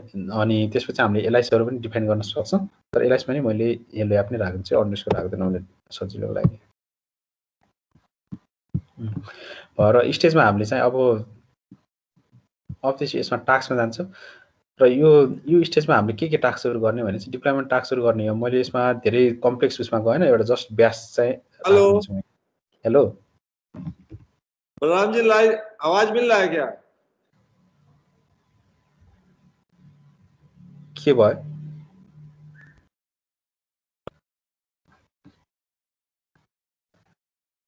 मैले ब्यास चुज गरेँ, एड गरेँ र मैले ब्यासमा चाहिँ मैले स्क्रिप्टहरू राखिदिन्छु, इनलाइन स्क्रिप्ट राखिदिएँ है। ल मैले इनलाइन क्विकको लागि चाहिँ मैले एउटा इनलाइन स्क्रिप्ट चाहिँ मैले यसमा पनि उ गरिसकेको छु। यति काम चाहिँ गर्छु मैले यसमा चाहिँ। अघि हाम्रो जुन आर्टिफ्याक्ट्स क्रिएट भएको थियो जिप आर्टिफ्याक्ट्स हो, त्यो चाहिँ मैले सर्भरमा लगेर होस्ट मात्रै गरिदिने है अहिले चाहिँ।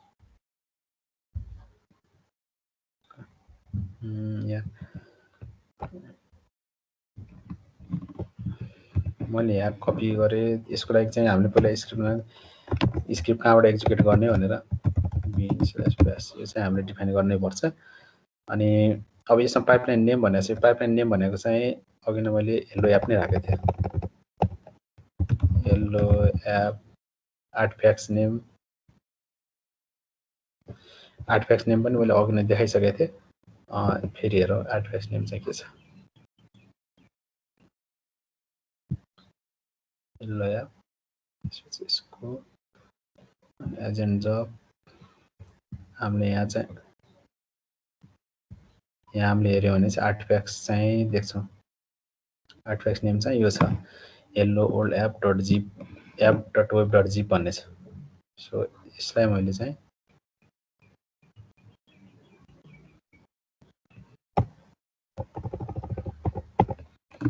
Hello world app dot web dot zip छ।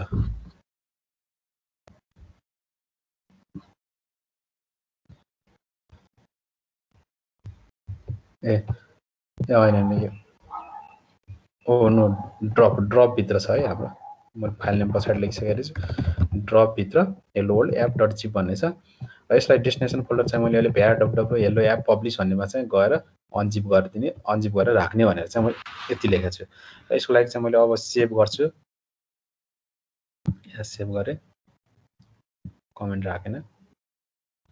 अनि क्रिएट रिलिज पनि गरिदिएँ मैले, एउटा रिलिज पनि क्रिएट गरिदिइहाल्छु। रिलिज एज पनि क्रिएट र एउटा रिलिज चाहिँ क्रिएट भइसक्यो। र हामीले यहाँ हेऱ्यौँ भने चाहिँ हाम्रो रिलिजहरू चाहिँ मैले रिलिज चाहिँ मेरो रन भइरहेछ। यसमा चाहिँ अब हाम्रो रिलिजहरू चाहिँ यो सक्सेस भयो भने चाहिँ हाम्रो नर्मल्ली एप त्यहाँ चाहिँ उ जानुपर्छ।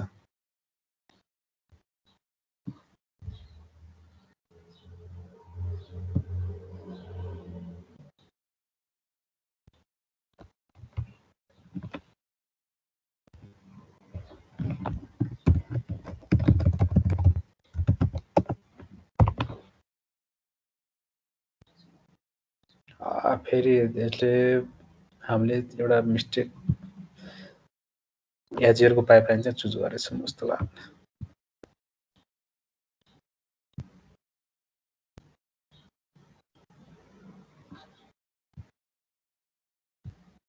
एजेन्ट सब एजेन्ट पाइपलाइन रन गरेर एकदम डिले हुन्छ है। हामीले कस्टम पाइपलाइनमै गराउँ डिफल्ट चुज गरेँ मैले अनि सेभ गर्दै।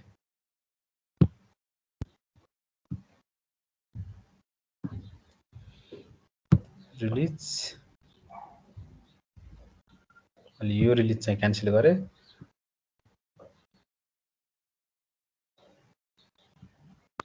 क्यान्सल गरिदिएँ।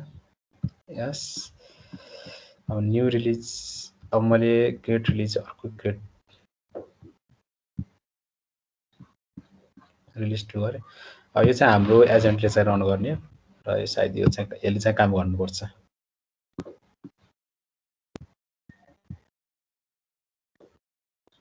रिलिज टु चाहिँ काम हुनुपर्छ यसको चाहिँ काम भयो जस्तो हुन्छ।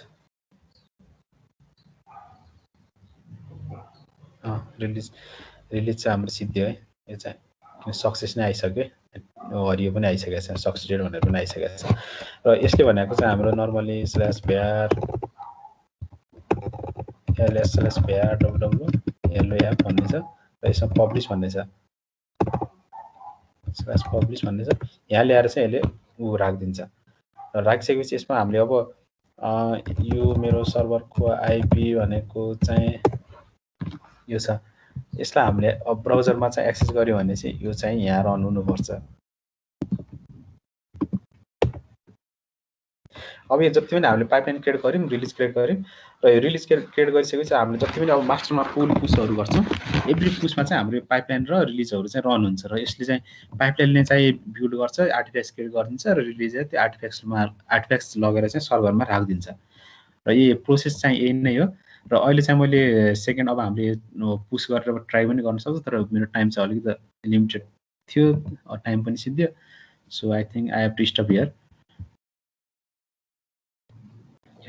Joyrajji, yeah, I can stop here. Thank you. Okay. Thank you for your presentation. It was wonderful and nice. So moving with our next session. So first of all, sorry to interrupt here, right? A bit. Maybe कसैबाट केही प्रश्न पनि छ कि just एक minute जति दिने कि time? कोही छैन। हुन्छ। कोहीसँग छ केही क्वेशनलाई रेस्पोन्ड गर्न नथाले पनि मेबी जस्ट एउटा हुन्छ नि एउटा कनेक्सन पोइन्ट राख्न सक्छौं। Or Kathmandu might want to share your email address, maybe chat ma chahi, so participants can reach you somehow. LinkedIn पनि already LinkedIn पनि share गर्दा हुन्छ प्लिज। हैन मेरो लिंक्डइनमा Kathmandu ओली भन्ने नै छ। तपाईले साइट खोज्नुभयो भने चाहिँ सजिलैसँग भेटाउनुहुन्छ। त्यसमा इमेल पनि छ मेरो, फोन नम्बर पनि छ। तिमीहरु नै पब्लिकली नै छ राखेको छ। इमेलहरु चाहिँ पब्लिक नै छ। So you can get there from. Yeah. Okay, so it seems no question. So shall we move next? Yes, I think we need to move to the next session. Yeah. Okay.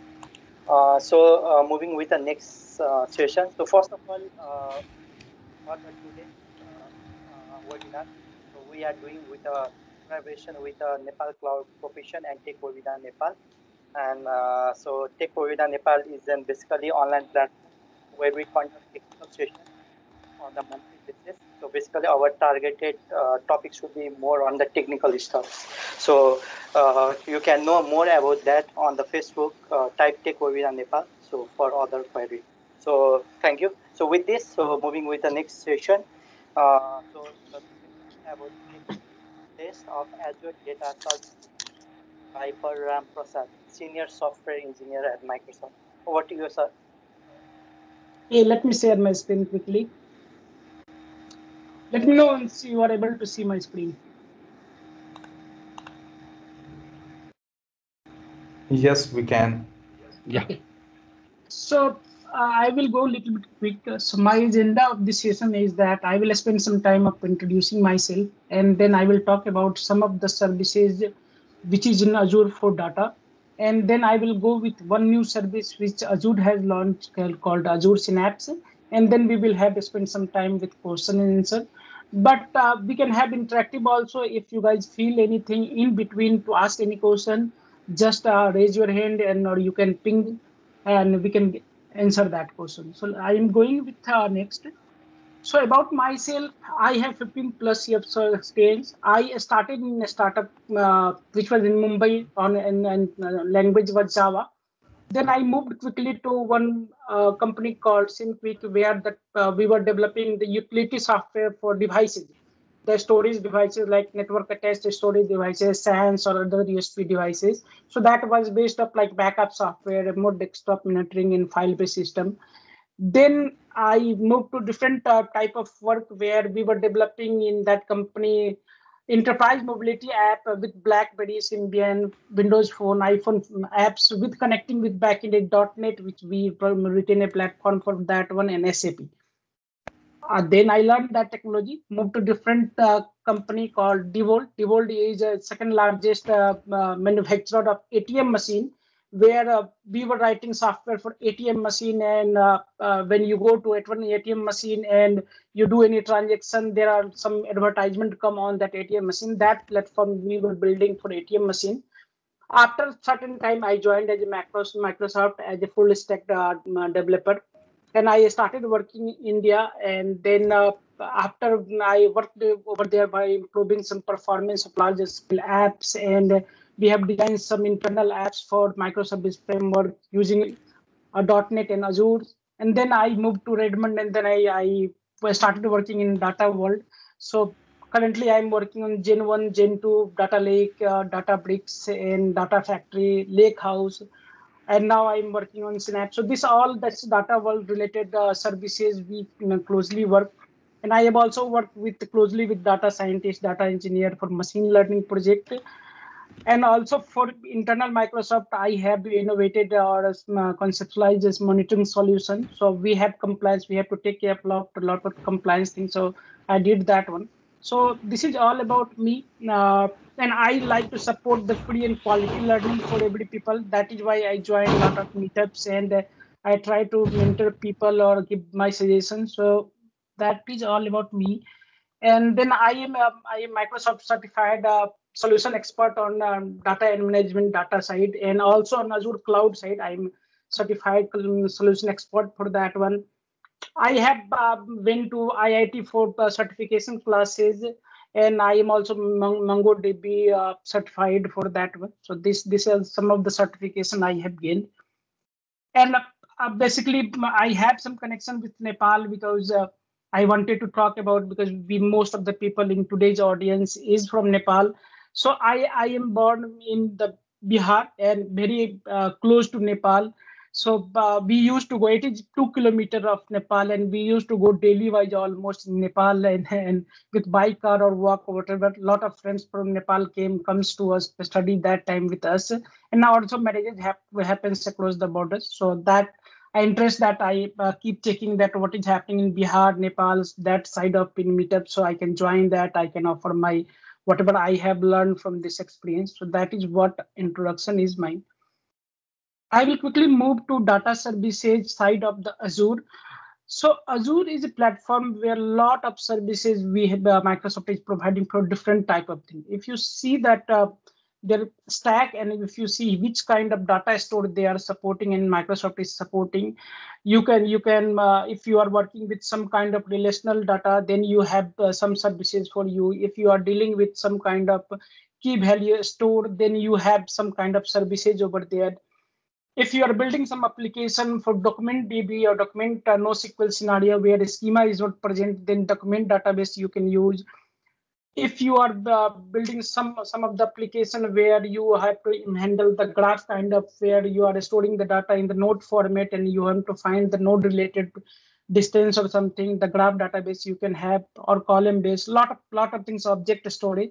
So these are some of the type of this slide I was talking about that we support, Microsoft supports this kind of services on that Azure. If we go in little bit down and we see that if in data related services, what offering Microsoft provides that one, we have Azure SQL. Azure SQL is a platform service provided by Microsoft, and it is just an upgrade and with additional top feature where we do not have to maintain any VMs, any server, in our data center or our offices. So Azure SQL we can use. Cosmos. Cosmos is NoSQL database where if you do not know schema, and Cosmos is globally distributed database, such as that if you are building some application where you want to be fast response from something, so they provide the SLA that if your query is going to take some millisecond of that one, and you can configure such a way that if your user is hitting from India, the nearest location of that Cosmos DB will be hit, and then depending on that where you are, the nearest data center, nearest service will be hit. That is why that all the things are there. Then if you are dealing with MS SQL, we do not want to modify a little bit code, then you can use MS SQL on VM. You can create a VM, install your MS SQL, and then you can bring your license and use that one. That feature also you can use if you want to shift some of the SQL server from your existing data center or in existing work. Then similar to that one, this VM you have to maintain when you are creating that VM. But if you want to use some kind of platform service for lift and shift scenario, Azure provides that SQL managed instance that we can use that one. Then this is the SQL related thing. But if you are coming from open source background, or then if you have an application, or if you want to leverage open source technology, then you have for that kind of scenario, we have Azure databases for MySQL, Postgres, MariaDB. That thing we have into our stack. Microsoft provides that stack for open source developer. Redis cache is again we have the caching store where if you want to put something into cache for faster reading purpose, so that we can put into between. And then nowadays we as a developer, we used to write log in previously in databases or file. Nowadays Microsoft provides one other service called App Inside, where you can write all the logs and you can build a lot of graphs out of that one, and you can automate a lot of things where if your system is being down, then you can automatically scale that one or automatically restart the application suppose or some kinds of. So that is also a small data store. We consider that, okay, where is that one? For SQL scenario, SQL warehouse scenario, Azure SQL warehouse is there now. It is rebranded with Synapse Analytics, and we are with adding some features. And for big data world, Microsoft provides data lake and Azure files also. So data lake has two versions over there, Gen 1 and Gen 2. Right now, Gen 2 is going on. When it was launched, Gen 1 was there. So this slide is about where we are storing the data. We are storing the data. But the next slide, how the data is going to come into Azure services or cloud, right? So for that data ingestion scenario, we do have data factory where you can write that factory and pipelines where you have a source and a destination. Destination can be Azure or out of Azure. If you want to pull up the data, that can be also a scenario. If you have some streaming scenario, then you can use Kafka. We provide that open source Kafka platform on the top of Hadoop SD inside. You can use the Kafka. And we have for IoT scenario, we have IoT Hub, and then we have Event Hub. And if we are dealing with web apps and building web app, log data, user data, that can come from Azure. If we host our web app into Azure apps or function apps, that can also come from that one. So that is one place where we see that integration can happen or data ingestion can happen. So that this slide is all about data ingestion, that how we are going to ingest the data. So now, as we talked about that, hey, so we have ingesting the data, we have storing the data, but how we are going to compute or how we are going to manage the data, or if we want to run some query, if we want to do some analytics out of that one. So for that purpose, Azure Databricks is one service. This is the first class service with that for that one. This is not built by Microsoft, but this is that top level support for us. And then we have Azure Synapse, where we have all the analytics in place. Then if you are dealing with some analytics data, which our data coming, which is from Stream, then you have Azure Stream Analytics we can use. For some smaller data services, we can use Function App, which is totally serverless platform. Azure automation, we have another flavor where we are running the backend jobs. Another thing is Azure batch is also there where we have some scenario to do batching operations and other things. So this is some of the compute which we generally use for computing purpose, where we have big data or a small data for massaging data, or we want to run some backend jobs over there for fetching up some analytics scenario or building out a report for the data. So this was the compute where we all run the jobs. For visualization purpose, the last end of mile where we have Power BI, we have a new service called Azure Data Explorer. And we had also Azure Analysis Service, which is kind of lift and shift for a SQL analysis service. And also a lot of people use Excel to connect the Azure services and then draw the reports, or they can explore the data and then do that. And this is the visualization service which we have. For going on from open source perspective, if you see that if from open source world someone is coming and want to leverage our services, then for them MySQL is there, Postgres is there, MariaDB is there, CassandраDB is there, Azure Databricks, which is built on the top of Spark clusters and other thing, that is there. For SDN side, Hadoop is there, Spark is there, Kafka is there, HBase, Apache Spark. All these systems are well proven from open source world, and a lot of people, lot of developers uses this system, which is now supported into Azure. So Azure is not related to now Microsoft technology. Azure is a place where all the open source people also come, or either you are working on Java world, or you are working with Python, or you are working with .NET. So every scenario that is supported into Azure Cloud. So next slide, where how you are going to pick some services if you have scenario, right? So that this slides talk about that if you want to build a scratch solution and you want to build a totally compute, you do not want to maintain any compute for your databases, and you have relational database, then you definitely should go for Azure SQL database, because you do not have to maintain anything, right?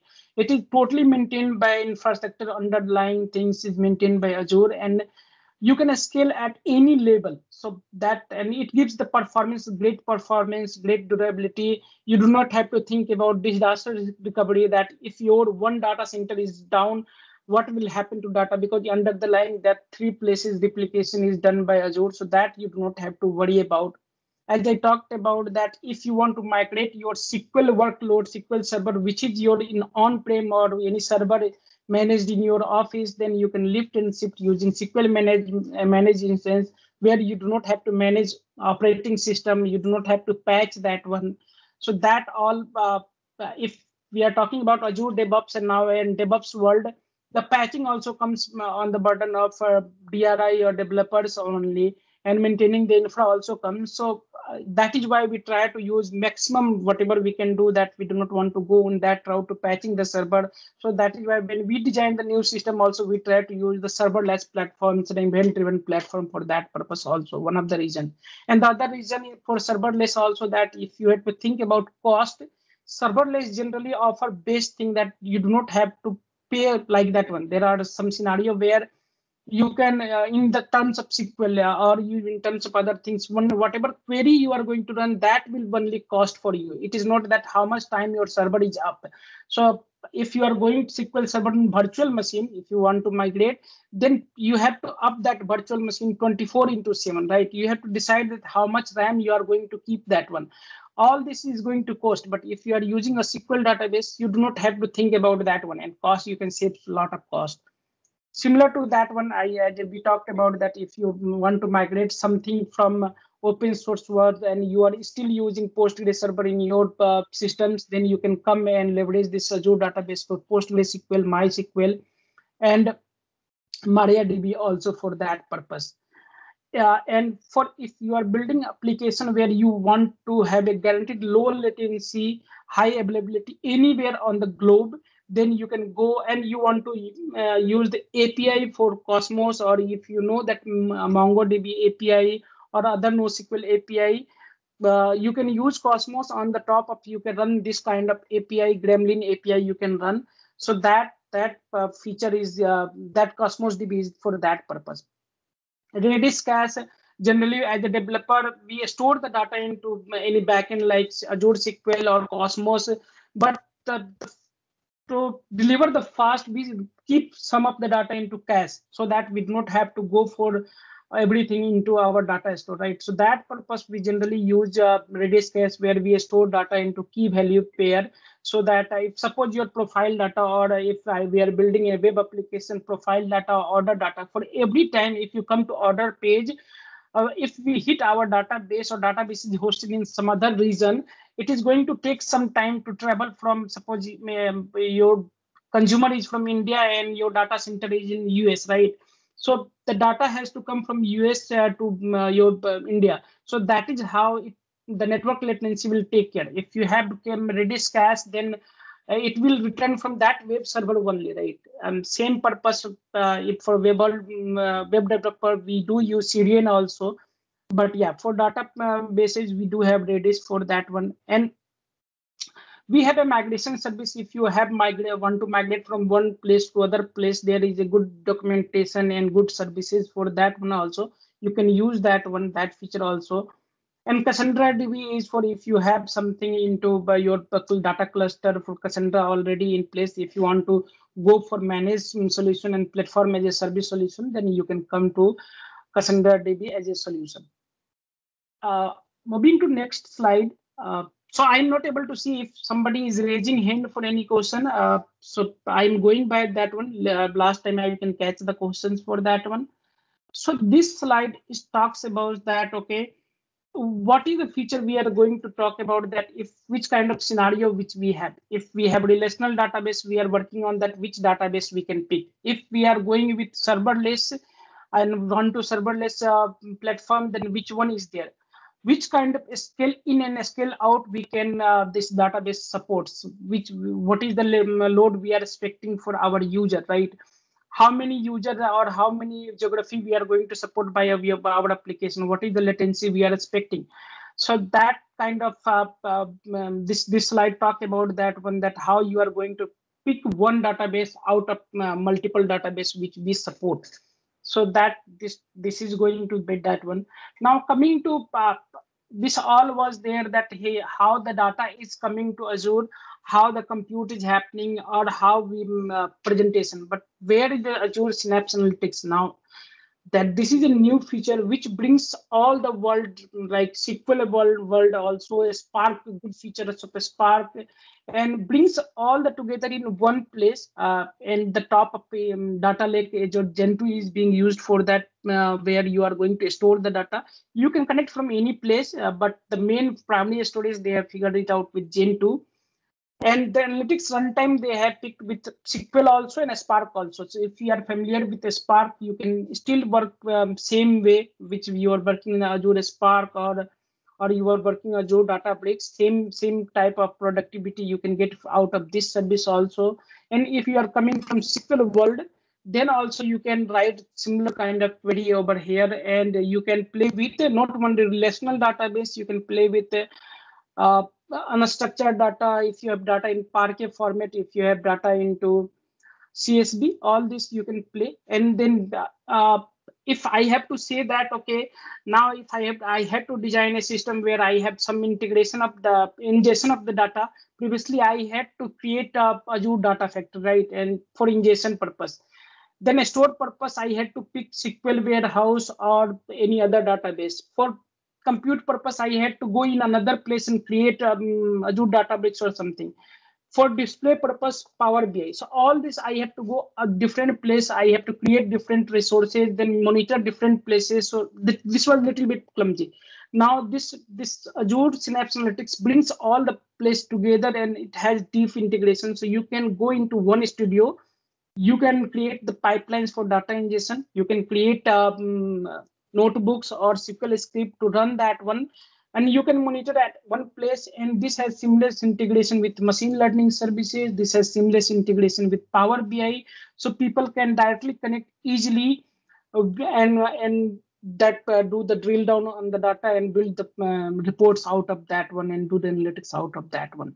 So this is why this service it just came into public preview some time back, and now they are adding good features out of that one. So I'm going to now start the demo quickly, and then the demo I will go and share that one, that how we can create the Azure Synapse and what is the different look and feel for Synapse Studio, and we can run some the sample of the code over there. So let's go. Do we have any question till now?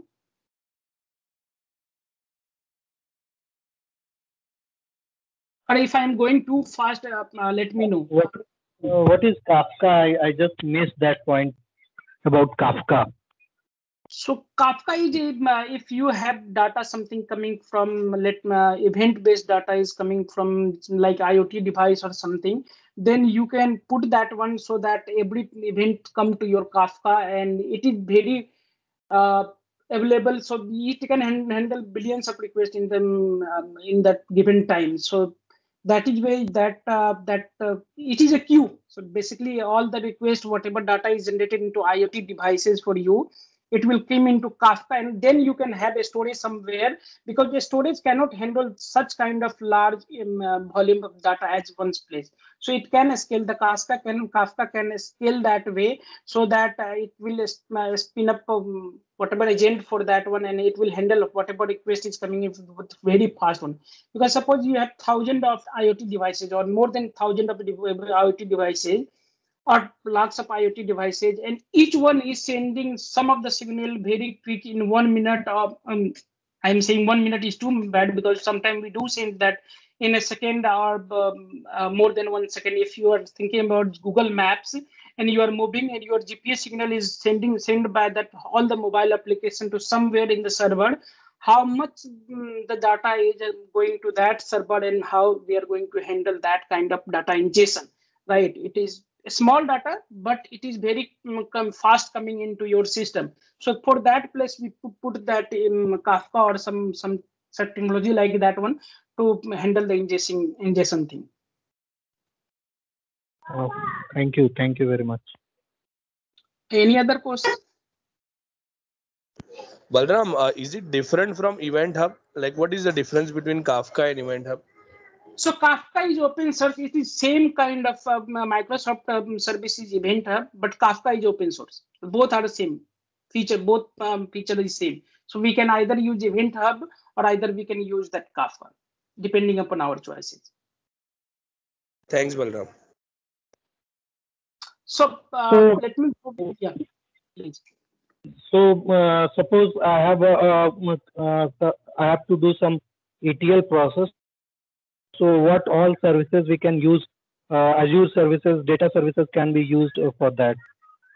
So ETL is the old term when we were extracting the data and then transforming, loading. Now we say that, okay, first that we will load the data, right? We are loading using data factory, that we are pulling the data, we are loading, and then we are transforming that into your notebooks or this one, and then we are storing. So that term is a little bit changed.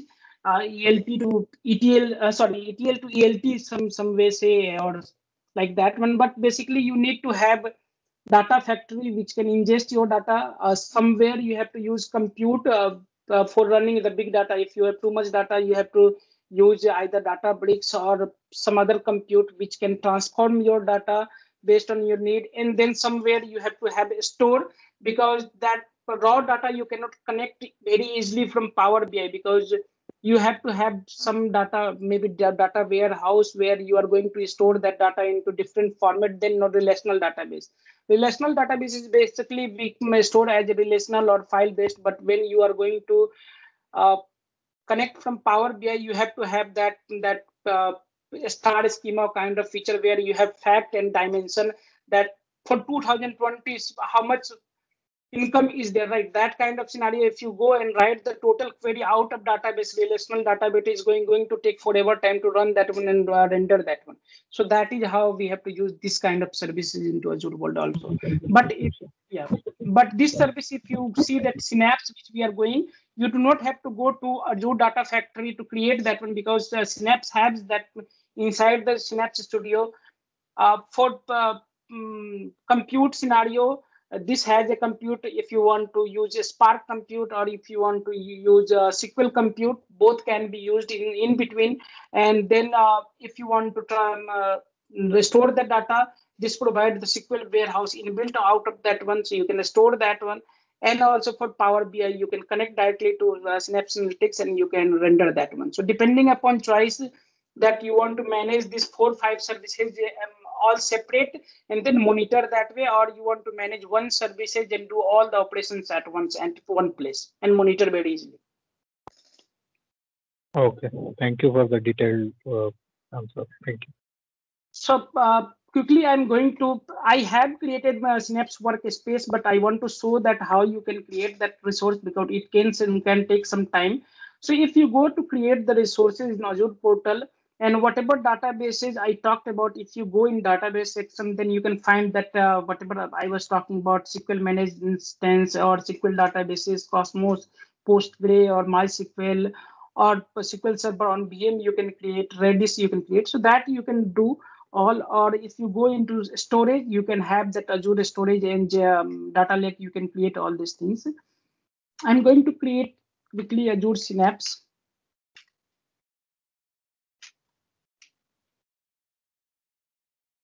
So if you select the Azure Synapse Analytics and try to create that one, so let me select different subscription.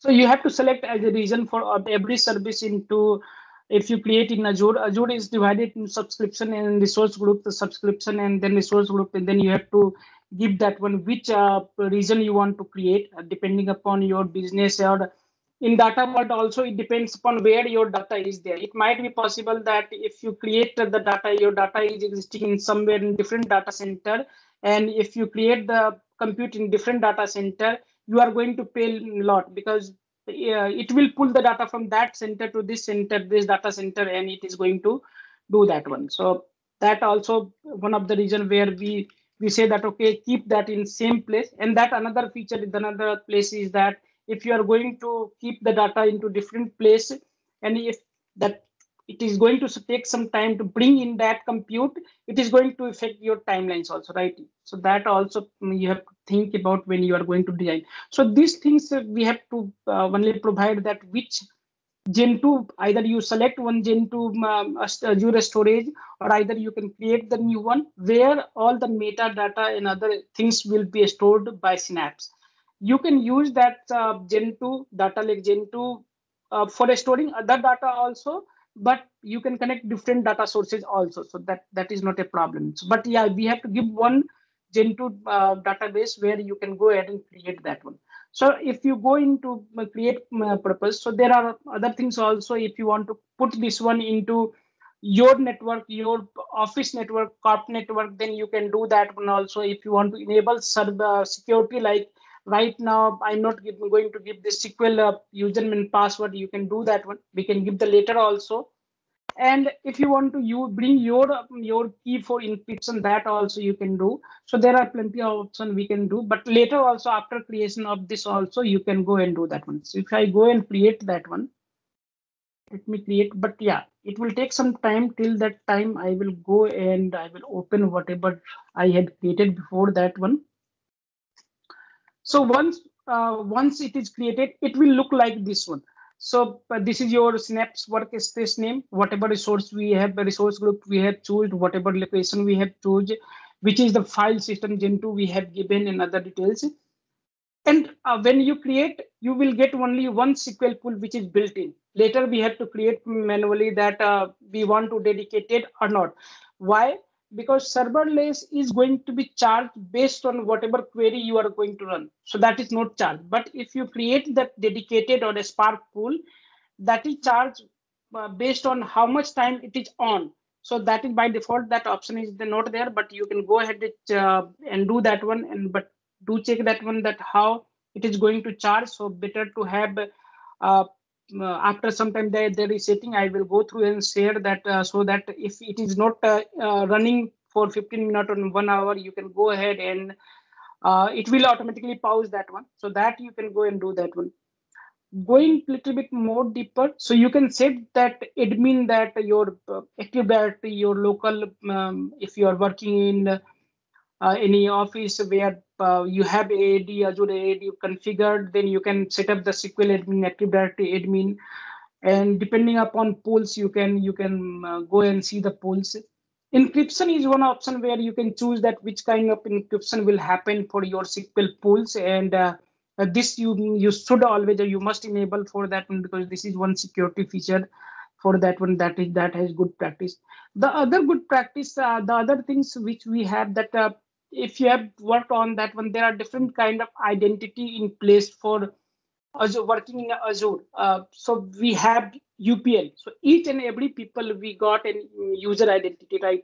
My identity will be my email or some identity associated with that one. But that any service will not run against that identity, right? So you have to have some different identity where service will run. In that context, service principle was there, and it is still there. It is widely used, where you are going to create an application inside Azure AAD, and you are going to run against that one. But there was a problem that you have to have secret, and somewhere you have to maintain that secret and rotate that one based on security, based on configuration. But later, now managed identity came into place, where Azure maintains the secret and it is hidden by you. So that is more secure. So this service is allowing us to enable the managed identity on pipelines, which will run, and access to SQL pool also. Still there is a lag, that's it does not allow to work on a Spark somewhere, but still you can leverage this feature and go and have more secure way to accessing your data and accessing by your services. The other feature I wanted to talk about quickly, that you can enable SQL auditing feature here. So if your people are connecting and this is production server, if you are coming into some compliance, then you kind of enable this feature, so that people who are running the query against your production, or people trying to access your production database, it will be logged. So if any auditor or someone wants to come and look into that one, they can look into, or you can also figure out, okay, if something happens bad, you can go and figure out that from where and for which account it was connected, and who has run either delete query or what query. So you can go and figure it out. The other thing is that so you can enable SQL Defender, which will help you to assess your pools and your data and your code, and also it will protect from threat by where it is coming. That this has a good connection from all the machine learning stuff and all the information Microsoft has, that from where it is highly chance that you can be that IP is there and it is malicious IP or something. Based on that, protection is there. Rest or things are monitoring purpose, we can go ahead and see, but quickly let me go with so this is how that Synapse Studio looks like. And if you go into that section, there are home and data section, develop section, integrate, monitor, and manage. So data section, if you go, you can see all the database. If you have created from here, you can create the link service, whatever link service or whatever data lake or other link services is connected over there, you can see, and you can go and drill down that which kind of data I had. So you can go and see all these details from here itself. The second part is the development, right? So development, that you have to write some SQL script or you have to write notebook. Notebook in whom people who has worked on a Spark world, we generally write code in notebooks. And notebooks can support multiple language. Either you are going to write into, if you go and create, let me create a notebook where we can see that you can select that which Spark pool it is going to run and which language it is. Either it is Python, Scala, C#, or Spark SQL. This is the thing we have. And SQL script is normal SQL script where we write SQL script, and then also you can select that which kind of pool it is running and which database is it targeting. So this is where we have our developer, and we go ahead and write the code. We do not have to go to Visual Studio or some other tools. And that is one great feature, that you can set up your code repo. And previously that discussion was happening that how to set up that code repo and build. This has tightly integrated with that one also. So either you can work on Synapse Live or either you can work on repo. Then you can commit all the code from here itself to your repo itself. So Azure DevOps, which we saw in the last demo. I'm going into quickly manage section where we can see that you can have pools. You can see the pools. You can create the new pools. So as I talked about, that built-in pool is only one pool you are going to get, and built is going to charge that one. But if you see, you can create dedicated pool. In dedicated pool, how much performance level you need. If I go and increase that one, that hey, I want to that DW $300, I'm going to charge this one per hours, and depending upon my need, I can go and drill down later. So this is that SQL pool, the dedicated capacity you are going to get, and it will be all the time. So you can go and your bill will be like according to that one, so cost perspective. But you can go and still pause that one that I have created, and I have paused that one, so I can resume that one. I can see that one. Going to Azure Spark pool, right? So Spark pool, you can create similar concept is here for a Spark pool. You have to choose that which kind of node size, either 8-core machine or 64 GB RAM you want to pick, or you can pick this bigger one where 64 core machine is there, 432 GB RAM is there for one machine, and how many machines you need that one, depending upon your selection that, and it will start from 3 depending upon your job. It will start working on that one. If you know the Spark concept, that every job, every notebook you run, create that one, it translate into map reduce job, and then map reduce figure out that how much node is required for a runtime basis, depending upon that how it is going to execute, and then it will be cost around to that one. So I did have created one SQL this pool also for, because I do not wanted to spend too much time over there.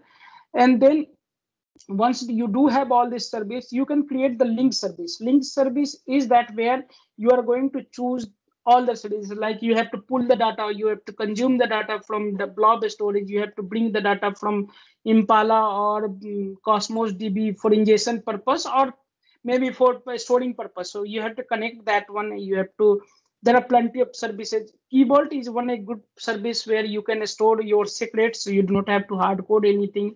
Store the secret into Key Vault, bring out at the runtime, and do not share anywhere. So that is a hardware managed key, and it is encrypted by hardware, so it is very secure. So that this is the place where we go and say that when suppose I have to connect with some Gen2, right? I have to go and say that, hey, so this is the Gen 2, how I am going to connect. I just talked about that managed identity service principal or account key. Account key also, there is a storage feature, or either you can go with credential. Credential, I will go in the next one.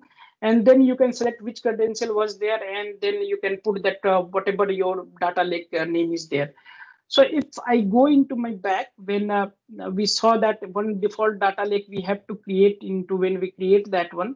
So data lake is a storage account where we enable certain feature to handle the file scenario or object related store for faster usage. If you go so in that one container, you need to create one file system, and you need to go and see that how it looks like and how this story of data is there and other things are there. You can store as a file format. Right now I have stored one CSV to see that one, that how I am going to pull that CSV quickly.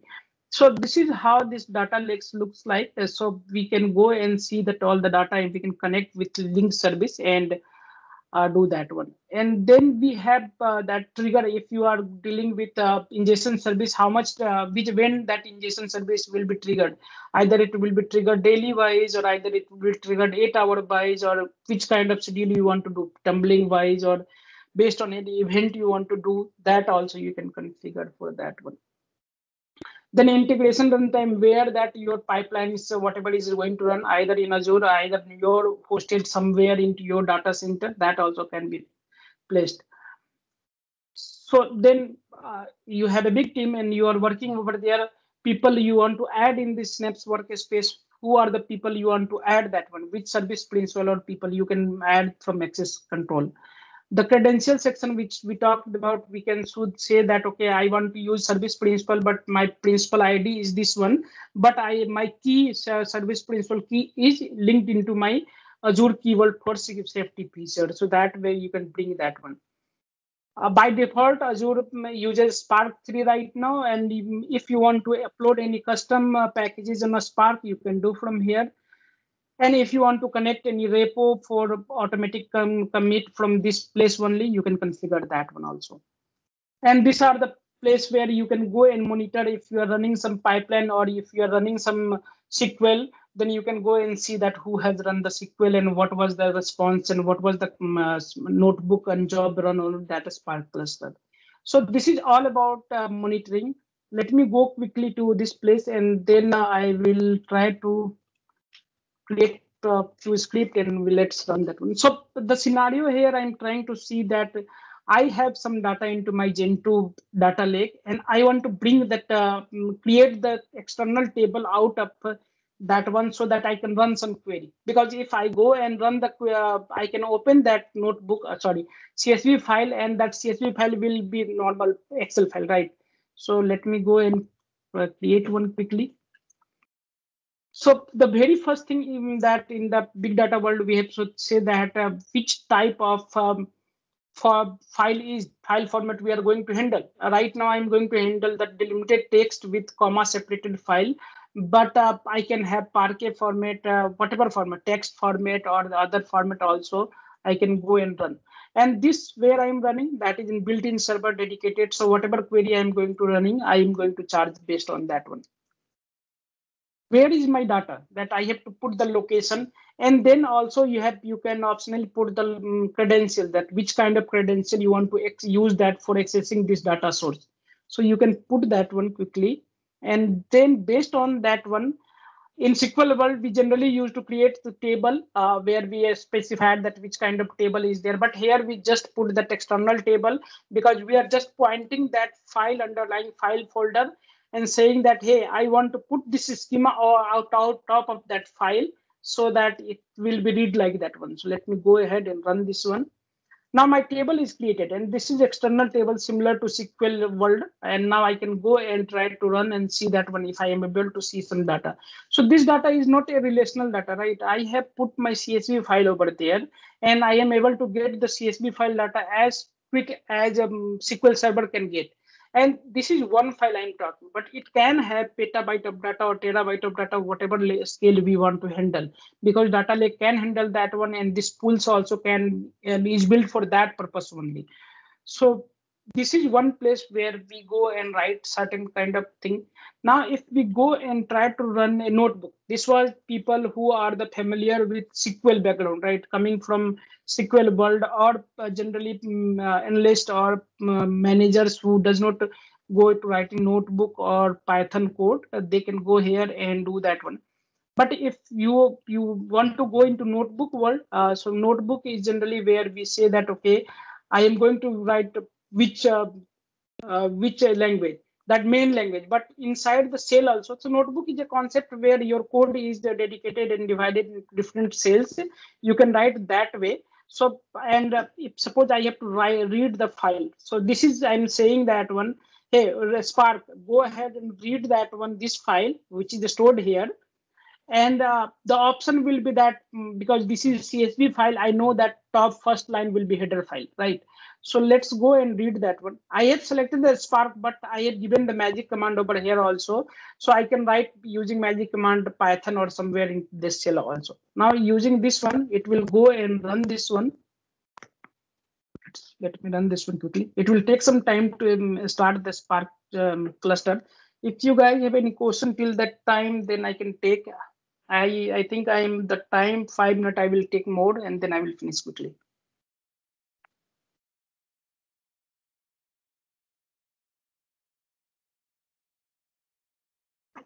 Any question till that time, if I can take?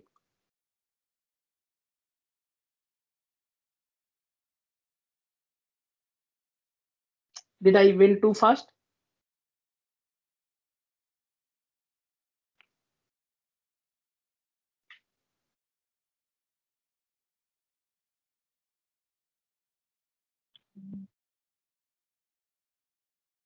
Can you zoom your browser, please?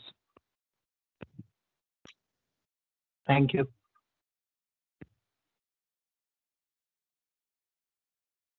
So basically till the time it is running, I will save some time and I will go back into my query. So this is look like this one, right? It will a Spark I put, so it will read and display all the data frames according to that one.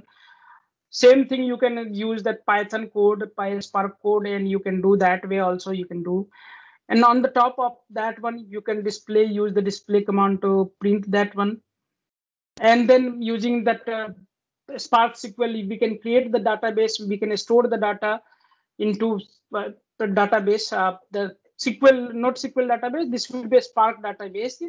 But the good feature that this Synapse Analytics is providing, that if you have a database, and I will go into database section, if you have a database where either it is SQL database or either a Spark database, you can consume the Spark table from SQL also, or SQL table from a Spark pool also. So they both bring both of the technology together, and they have built that link together between both of the world. So that is one great feature I saw, that I liked that one, that hey, I am writing that one into SQL, but sometime I might need to go into notebook and I have to write that code for that purpose. So I can go and write that one and I can use that one. And previously it was not possible, because if you are dealing with big data world, you have to go into some different compute, and if you're dealing with SQL world, you have to go into some different world. So that bringing the both of the world together, they have done. Apart from that one, good news for .NET developer, that now if you see and go into that one, in Spark also .NET is given that option that we can write some C# code on the Spark. Previously it was not there. And this was a good thing, that you can bring all the packages whatever supported into .NET world. I not checked all the packages, but some good packages like JSON formatting and other things is now became easy in this one. Maybe we need to check the performance, that how the other performance looks like, but yeah, and this will be differently, definitely this will be different than normal C# and not all the syntax is selected. But this is right now, if you see that it brings that file from that one, and it has taken more time because the Spark was not running and it was pause mode. So this has came right now. Let's go quickly. And if this is that hello world C#, you can write like that one, and let's run that one. So it is going to simply print that one. My Spark job has requested this code of machine. I do not have that one. So let me stop previously one. So it will delocate something and then it will get something out of that one. So basically this if you're dealing, so now if you see that one, you can create the pipeline from here itself. You can have pipeline that you can transform the data from one place to other place using different services. You can have a place where you can say that, hey, I want to use this notebook for massaging purpose. I want to copy the data first, right? And copy the data and go ahead and say that, okay, then once the data is copied, then I want to run this notebook. Then I want to store somewhere that all the things you can bring all that together and do that complex operation on terabyte of the data, and then easily you can do from store also. And from consumption side, that is good thing that it has integrated with SSMS and other things also. You can connect and play as a normal SQL, all these things together. So this is one good feature for this new services has came. So you can connect from anywhere and then you can play with anywhere. So let me go back to, yeah, so this is all I wanted to show today for Synapse demo. Let's go back to question anyway, 4 minute delay. So any questions is there or anything I can take up that one.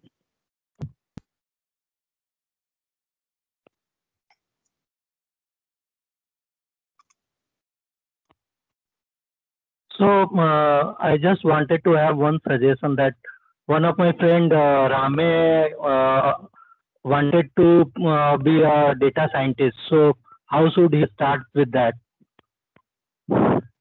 So data scientist world, I have worked closely with them. So if you are interested, data scientist, you can play around the data with the limited amount of knowledge on mathematics. But if you want to go into deep on that subject, being data scientist, then you should know at least good amount of hands-on experience on the probability side, the static side.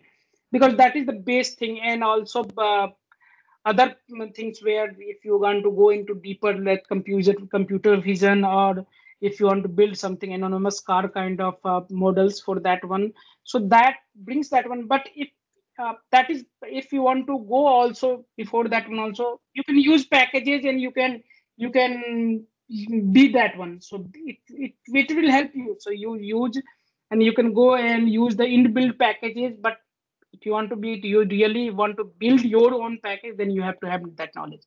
But using machine learning, if you want to go to, there are plenty of services into this world, Microsoft platform also, that you can use. You can learn that one, and you can use inbuilt packages or similar to that. We also do not go and build any more packages inside C#.NET framework. We use some of that library, or we use some of the feature per Spark, right? So similar to that one, you can use packages provided into Python for machine learning. You can use that one, and you can do whatever you want to work on that one. Okay, thank you.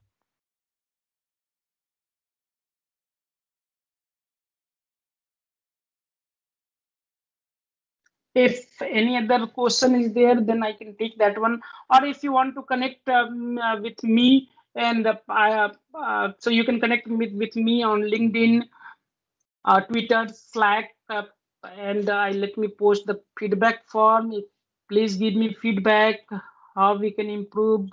I know that I have went too fast, but and I will be, most of the time I generally available for discussion anything. So yeah.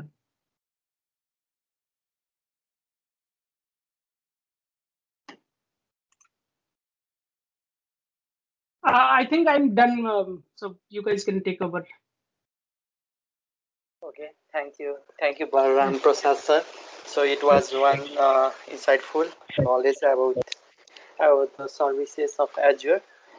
So with this, so we'll be going with our next one. So for that, first let's welcome Pradeep Karnal sir for an introduction of community of Nepal Cloud Profession. Over to you, sir. Thank you so much, Jay. And before I even begin, thank you so much, Balram, for joining us. Your session was very interesting. I think a lot of people really enjoyed your session. It's just that we are slightly late by about 30 minutes. In fact, so yeah, we were thinking that I would tweak my session to rather than speaking of what was planned, I would quickly talk about a bit about the community that that we are building. So we are able to run more and more of these sort of sessions. So I would rather speak a bit. I'll share my slide and speak a bit about the community, and I'll pass it on to Jay again. So we have been running these sort of events like every 2 months for over number of years. So. So just wanted to give you because I see that a lot of people are Could you please share your screen? Yeah, I am onto that. Sorry.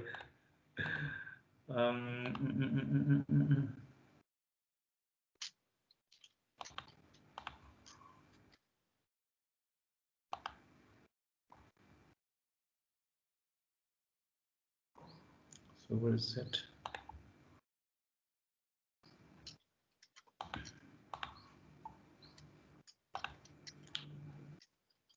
Okay, is it visible now? Yes. Great. So yeah, as I was saying, the primary thing that I want to do right now is to speak a bit about how we have been able to organize these sort of events and what is the backing power that we have. So before I do that, quick introductions to myself. I'm a Microsoft MVP and a senior Azure consultant at Dogma Group. Dogma Group is a company based out of the UK, and we have a subsidiary office in Kathmandu as C-Logic International. So I also look after, so I wear multiple hats within the organizations, where I also look after the product and partnership sides of with Microsoft as well. And in terms of products, we have Microsoft Dynamics products that we are building, and we recently launched one of the products to Microsoft Azure Marketplace. So basically, yeah, you can find me almost everywhere, including in LinkedIn and Twitter as well. So as a Microsoft Azure certified, I also look after Azure requirements, including the Azure infrastructure that's there within the organization, and also look after the client requirements as it comes in. So with this, a quick introduction or more. No, I think this is not needed. So I also, as I said, I also lead Nepal Cloud Professionals, and I'm going to talk a bit about what it is. So some of the certificates, some of the recent certifications that I achieved, not the recent Hyper-V was not the recent one. Windows Server 2000 was not the recent one, of course, but some of them, some of the recent ones were AZ300 and AZ administrators. So yeah. Yeah, this is we just wanted to give you sort of idea about what Nepal Cloud Professionals is and what it does. So basically, this is a community. So as a community, we definitely want to welcome you all to Microsoft Tech community, because Nepal Cloud Professionals is one of the 222 Azure Tech communities around the world. In Nepal, it is a Nepal Cloud Professionals, which completely dedicates itself to Azure related events and presentations, sessions, and discussions, and mentorships, and so on and so forth. So basically, what we do is, like I said, so if it is for the newcomers, if it is for the recent graduates, then we provide our speakers, our the professionals who are associated to the community. They tend to provide mentorships to the new generations. And what we also tend to do is do a bit of ideations, brainstorming to see what really makes sense in terms of thought leadership and so on. Webinars, presentations, this is what we have been doing a lot. This is the primary. This has been one of our primary focus. Networking, like meeting people, making new friends, is something that we also wanted to do, but unfortunately, because of COVID, in the past 1 year or so, we have become completely a virtual meetup-based community. Hopefully, the things will change in future. So there are certain things that we expect our community members when you engage with the people within the community. For example, like how do you join this community is one of the top questions that you could have. So we are in Facebook group. We have a group in Facebook, and basically you just join in and you can initiate a discussion or join our new upcoming events, meetups, and so on. So we are even planning to organize a full day or even multi-day conference. Unfortunately, because of COVID, we have put that on hold for now. So we are everywhere, including also in Instagram. If you are using Instagram, then you can also find us there. So just some of the past events, recent past events that we did. One of the events was Microsoft 365 Developer Bootcamps. So basically, we tend to not only cover the Azure, but the that includes Microsoft 365, Dynamics 365, and Power Platform as well. However, Azure, not just a product, but it's a platform of products and services. So basically, we tend to cover Azure within all of those products as well, because the product is, because Microsoft solutions or any solution is sort of incomplete without cloud services these days. So the solutions get empowered with cloud platform. So other thing that we have been running is this 2 years before we ran this in Kathmandu. So that's a Global Azure Bootcamp, but this time and even last time it was completely a digital one. Yeah, this is something that we are doing right now. Hackathons is something that we keep engaging ourselves, our professionals. So whenever there's a new hackathons happening, our professionals in the community, they tend to join the community as join the hackathons as judges, as the mentors, as speakers. fundamentally becoming the resource person for these hackathons. And generally these hackathons are led by graduating students from the universities, primarily from Nepal. So yeah, so Nepal Cloud Professionals is also one of the communities that is part of the Asia Pacific data community, Azure data community, and this is something that we have been running every 3 months. So hopefully we will do next. Oh well, April 24. That is a week later. We have next batch of Azure data platform communities meetup coming up. So if interested, please find those details from Nepal Cloud Professionals Facebook group. So in the past, we have run as a Global AI Bootcamp. Yeah, so we continue to run these boot camps in the future as well. So yeah, with this, I hand it over to Jairaj Misra, who is the co-founder of TechWebinarNepal as well. So, but yes, in the line we have the next would be Chandan, Bhagat Gupta, then Madan Shah, then eventually Ashok Mikkel, who would be the last but not the least person speaking in today's meetup. Yeah, with this, over to you, Jay.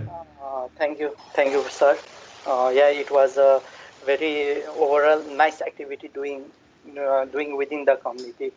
Thank you for your support and thank you for this event also of the Azure Bootcamp, because with the help of Nepal Cloud Profession plus TechWebinarNepal, we are able to do the webinar of Azure Bootcamp. So with this, so moving and sorry, on, I also wanted to open my webcam. I didn't do that. I forgot doing that. So here it is. okay, that's fine. So with this, so moving with next lightning talk, right? So it was a full talk, but due to sudden circumstances, it has become a lightning talk. So the talk is about the deploying Azure infrastructure with ARM by Pratik Karnal, sir. So over to you, sir. So Jay, that is what I wanted to say. So I'm not doing this right now. So maybe we can move with the data your session right now. Okay, that's fine. Yeah. No problem on that. Okay, so again with a lightning talk. So that is on the building data where in the cloud. So that by myself.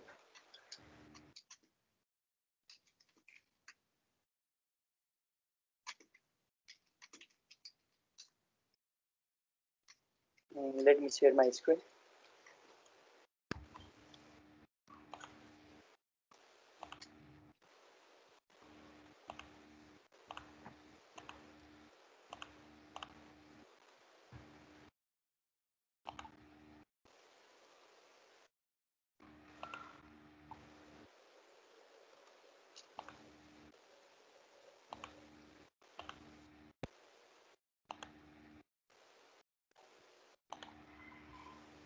Is my screen is visible? Yes, it is. Okay. So first of all, thank you for the invitation. So it is just a 2 to 3 minutes talk, right? Not more, about 30 minutes. So I'll be saying about the building data warehouse in cloud. So what is required for the building of a data warehouse? So as we know that, so first of all, let us know that what is the meaning of a data warehouse and why it is used for, right? So basically, a data warehouse is a collection of a large amount of data, right? So that data can be anything related with a product, related with an order, and anything. So those type of data, if we want to query, if we want to analyze, then the data warehouse concept will be coming. So basically, for the business organization, it is very key factor to build a data warehouse platform. So right now, most of the company are shifting to the cloud, right? So if I'm sorry that I didn't give my introduction. So I am Jairaj Mishra. I am a founder of a TechWebinarNepal, and currently I am working on extra staff as a team lead and a senior software engineer. So my role in there is to maintain the data warehouse platform, right, on the AWS. So I haven't been quite familiar with the Azure, but I'm trying to learn on the Azure stuff also. So so on the AWS, so there are many things related with the data house. So just like the queuing service, right? Just like the big data, there is the Athena, right? So there are many services that is used in the AWS. So just I want to give an overview of that. That in Azure, what are the services required to process the data warehouse functionality, right? So if we talk about the traditional data house, so before, what it used to have is that there was a data source, right? So that data source can be anything from the flat file or from any databases, right? So it used to have a staging area, right? And in that staging area, there used to be a ETL process, just like extract, transform, and load, right? So after the filtration, after the transcoding of the data, then only the data used to be stored into the multiple databases, right? So and after that, again there used to be a data mart, right, for the filtration of a data, means which data needs to be sent to which category, right? And then only the reporting part or the analytics part used to be done. So there were different processes in the traditional database, and with these processes, it was very limited. It was very limited to do the data warehouse processing, right? Because due to the computation power also, right? Because on premises server requires lot of things, right? Which cloud is giving that things in a very effective and in a very genuine way. So let's talk about the limitation. So the first is that the data source, that I'm making the data warehouse platform, right? But I don't know that what are the data source, from which data source the data will come. Either it will come from the third party API, or either it will come from the flat file, right? So that was the complexity there, right? So for that we need to build the service, right? So it was unsecure, and means a lot of time needs to be invested on maintaining the data warehouse on the traditional platform, right? So the next point comes that user competency, right? So we don't know that what type of user will come in the data warehouse, right? So so let's take the example. If you are making a data warehouse in the traditional server, right? So you have just purchased for, just I'm giving you overview only, for 100 users, and suddenly if 1,000 users come, then at that point the scalability will be very difficult, right? And you don't have a power to scale those thing also. So before it was very complex, and means it was very restricted to build the data warehouse into the on-premises server, right? So with this, now what are the current challenges that the data warehouse needs to be maintained? First of all is that whenever the data comes into the platform is in your application. The first is that timeless. So if the data is coming, so that data should be processed within a millisecond, right? So with a traditional approach, the data used to be time taken, right? And if there is a time taken, so there is no flexibility. There is no flexibility of scaling the server, right? So there are certain challenges, just like timeless. There is the flexibility, no quality, right? And it is very difficult to find the data, right? So with these challenges, so let's talk about that, how the Azure means how the cloud computing will help to maintain a good data warehouse system, right? So thus, there is one survey by the SQL school that 50% plus within a 3 years will move to the cloud. So right now, whoever is having the traditional means on-premises server maintaining the data warehouse, so they will shift within the 3 years to the cloud technology, right? So cloud technology, not sure to the Azure only, so they can migrate to AWS or Google, right? So there are more chances that the traditional data warehouse will be migrated to the cloud one, right?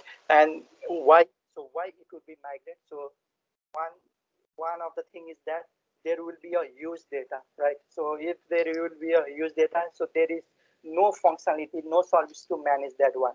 So with the help of cloud, you will get a services, you will get a flow about the managing the data, right? So so just leaving the traditional view. So let's let's let's walk on the modern approach of the data warehouse. So the things come that why we need a modern data warehouse in the cloud. The first thing, as I have told, that cloud is investing huge amount on innovation, right? And we can take that advantage, right? So as Bordram sir has also describe some of the services just like SQL, data lake, Databricks, right? So those type of services we can use in the cloud, right? And we can get the benefit of that one, right? So if we are using the right services, then the customer will appreciate the application, will appreciate the things which you are investing on that. And if the customer is good, then you will get a return of benefit, right? And the next one is that quality assurance. So you'll get less bug, right? There will be more quality, and there will be more nicer thing to do on the data warehouse. So data warehouse is not about the ETL process only, just like extract, transform, load. So it is beyond that. So you can manage every single of data into the flow of architecture view, right? So quality assurance will be the one of the major factor moving to the modern data warehouse. And the last one is that operational efficiency. So just if you are familiar with the data warehouse, you know that what are the things you need to know, means what are the things, the services which you want to get, those services only you will be using, right? So you don't have to invest the full time, right? So what I mean is that pay as you go. So if you want to make a Lambda function, right, so that Lambda function will only execute and you are charging with that only, right? If you are using the SQL data factory or data lake, right, so it is on the pay as you go model, right? So when there is a computation, then only you will be your company will be charging that one and you'll get the result. So you don't need to invest a full time, means just maintaining the server and processing that server for a full day, right? So if there is any operation, suppose for an example you have a API which you want to get the data for a 3 hour only, right? So just you have to pay for that 3 hour charge only. You don't have to buy the server for rest of the day. So that is one of the advantages of a modern data house if you want to migrate to the cloud, right? And other thing is that, so what is the criteria for selecting the data warehouse? As I told, that one is the cost one, right? So if you on premises and the cloud, which one is better to go with a cloud only? Because in on premises, your organization will be having a much charge on making a data warehouse lake, right? So if you go with a cloud, you just know that what are the services which I need to invest.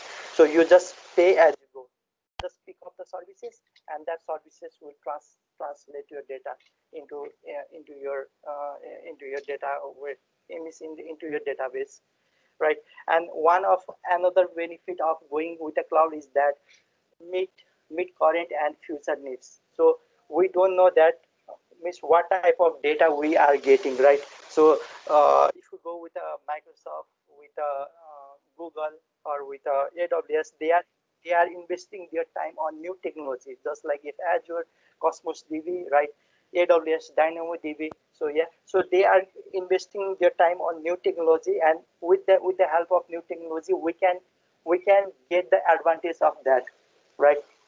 So if only going with if I choose to go with the traditional one, I couldn't update that what is going on the latest thing, right? So I'll be means my system will not be updated, right? So if I am making the on-premises data warehouse in a traditional way, but if I go with a cloud, then I can get a benefit of the services which is provided by the cloud, right? So there are other factors also for selecting the modern data warehouse. Yes, modern data ware, right? So thus let's compare that what is the difference between the on-premises and with the cloud data. So first is that about the cost, right? So the cost which you invest on premises and the same cost which you invest on the cloud.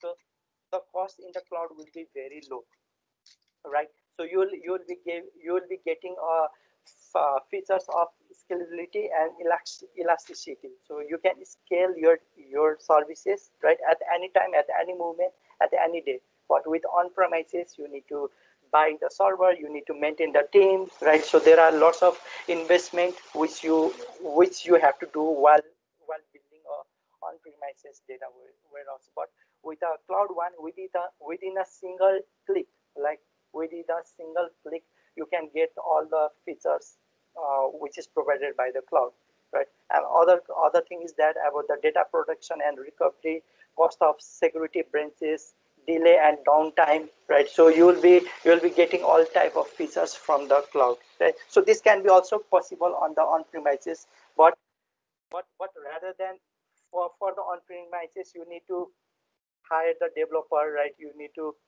hire the DevOps infrastructure team. So rather than investing on that, invest on the cloud so that you can get a better return of this one. So another point is that step to getting to the cloud. So what are the things? So you can start moving the data to the cloud. So first off is that you need to evaluate that what is your data, right? So whether your data needs to be sent to the cloud or not, right? So just I'm making a CRM software, right? So should I move that CRM software to cloud or not? So first of all, you need to evaluate, right? So you need to see that whether my system it is possible to move to cloud or not. If it is possible, then surely you can move to the cloud, right? So migrate or fresh data. So you can migrate your existing data or the fresh one to the cloud data also. So with the data warehouse, right? So the another point is that so you will be taking the ownership, right? So you can calculate the ownership, that how much the cost is being taken, right? So if you do on premises, it can goes to the say for example a lakh, right?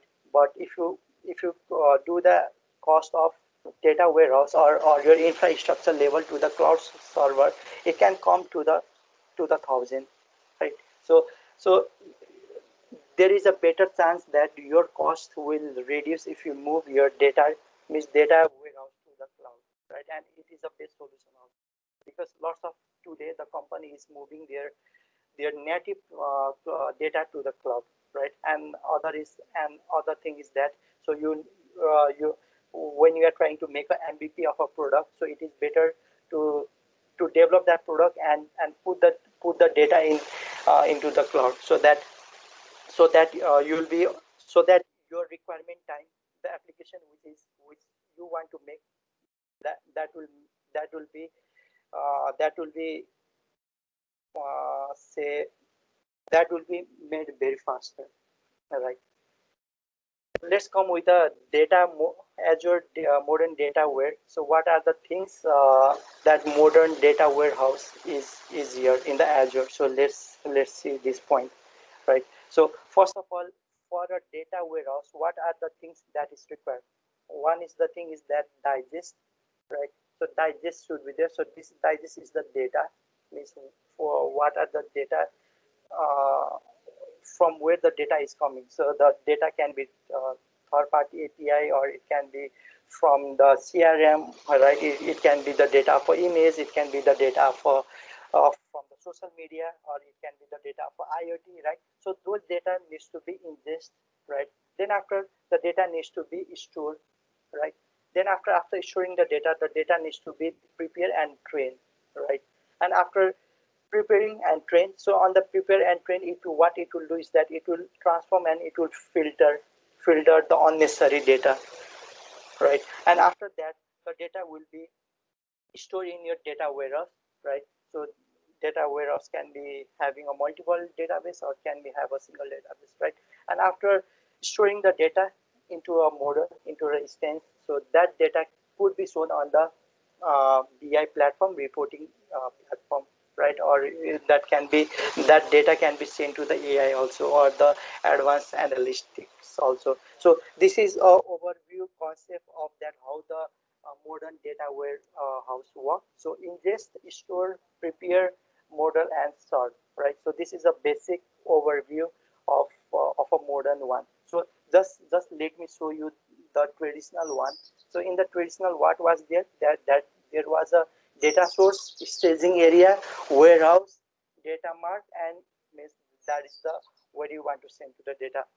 So there were different level, but in this level there is no filtration, no transformation process, right? So all the transformation or filtration process will be done in the staging area on the traditional one. But with the modern one, right? With a modern one, so all that will be done on this preparation part only, on the transform and clean part. So with the help of four step,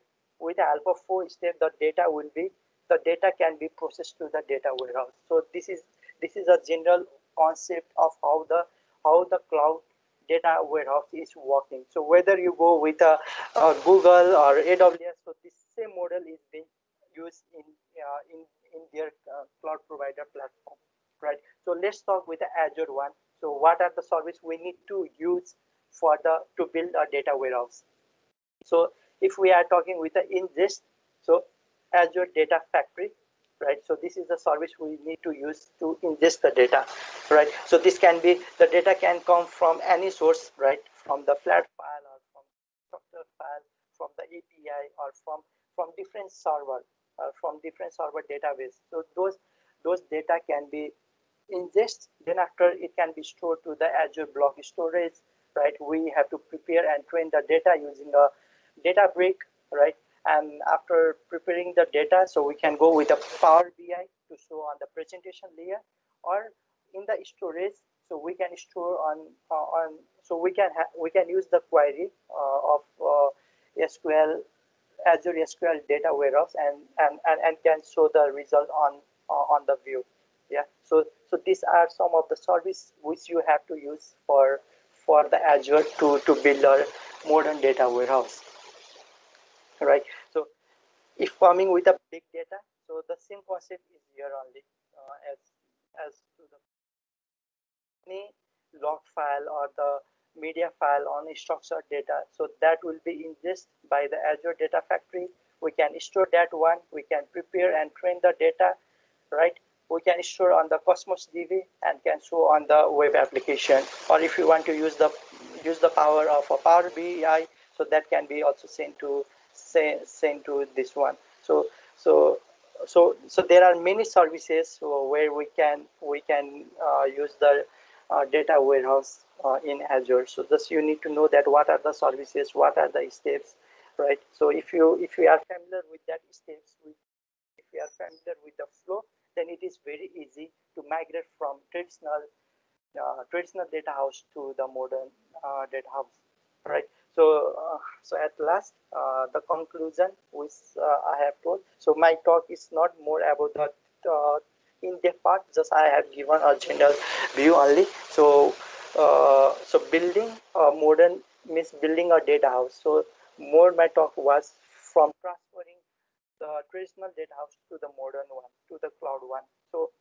it is better to shift. So if you are still using your company data warehouse or data wireframe into the traditional one, you can move to the cloud.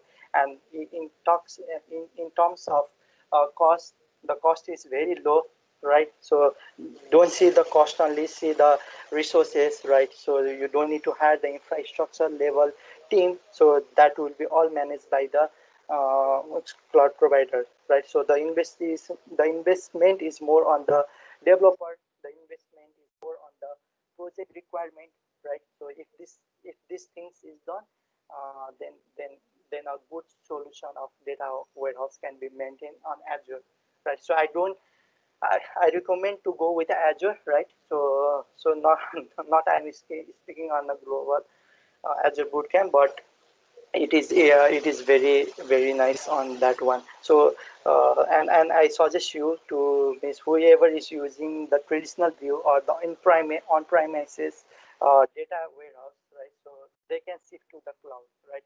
So just like the example of Nagrik app. So recently this was launched by the Nepal government.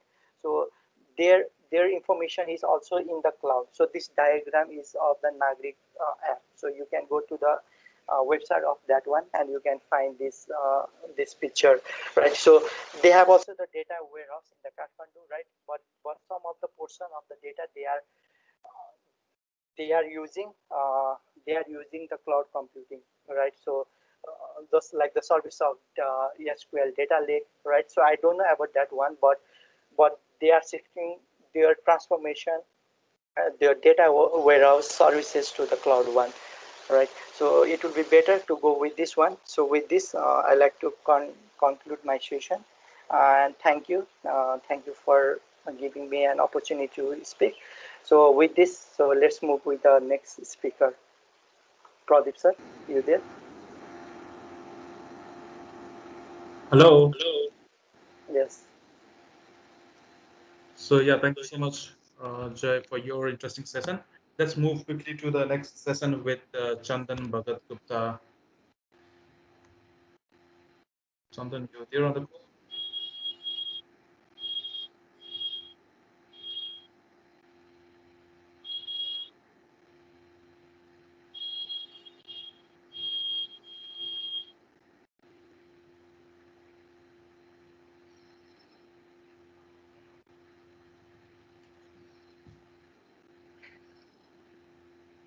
Hello.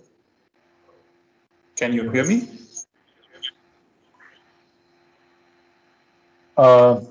Chandan, are You are you there?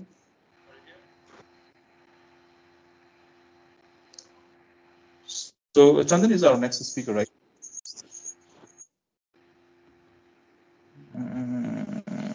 Yes, sir. We need to buzz Chandan somehow. maybe he's sleeping.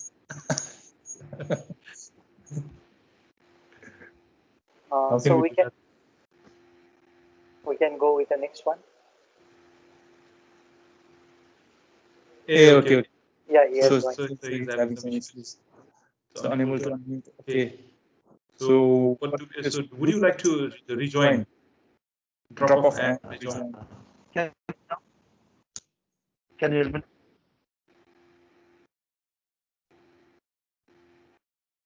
Yeah. So he has dropped off. Let's wait to rejoin.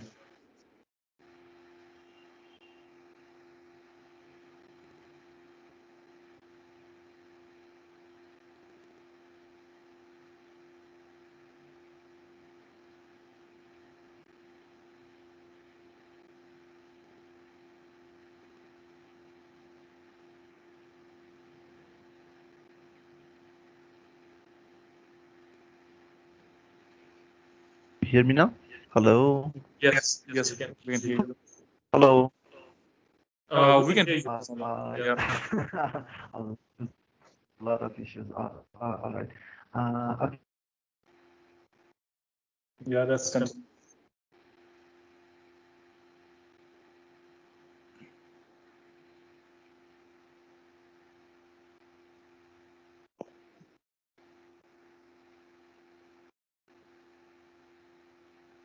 I think we can hear you again. Okay. So Yeah.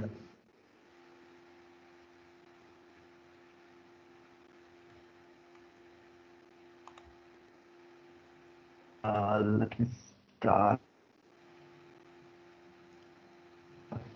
Uh,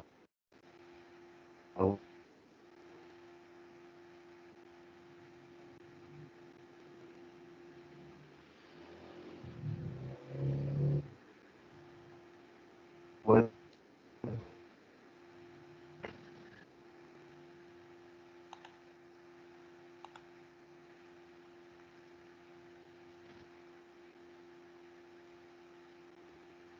yeah.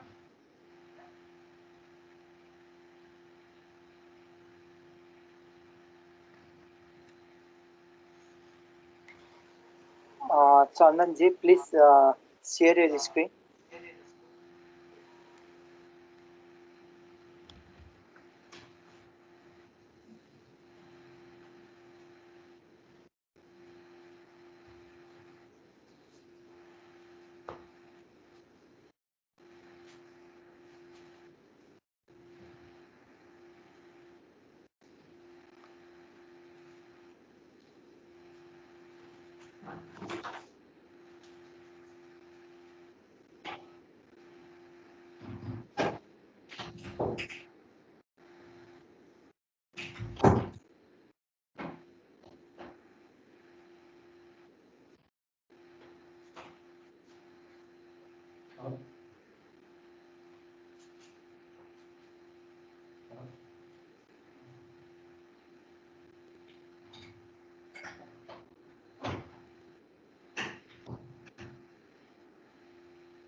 Hello. So Chandanji, are you talking? So we are unable to hear you. Pradeep sir, can you confirm?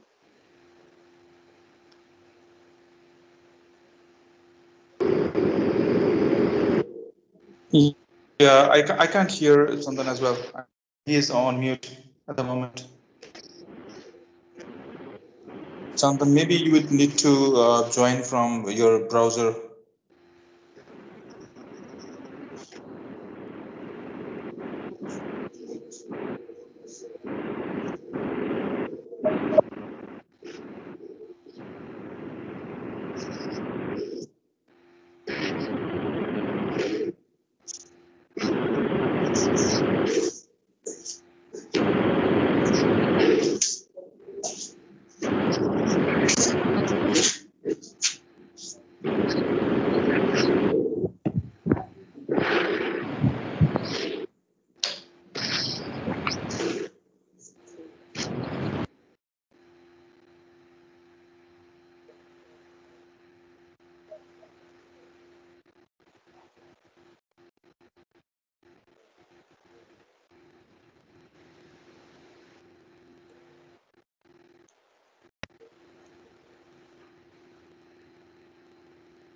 So I think it will take a time, Pradeep sir.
अहिले अब unmute भयो? Can you hear me? Yes, yes. Now, All right. like this All right. I time. was talking to Pradeep sir on WhatsApp. Finally, finally. Okay, it happens. Uh, it's a weird day, you know. We are having like a sudden weather change, and we have internet issues and electricity issues all going on at one place, and we have like Azure Bootcamp also on the same day. All right. So without spending any more time, let's start with my topic. My topic was supposed to be the Azure and GitHub combo that that is all about the DevOps.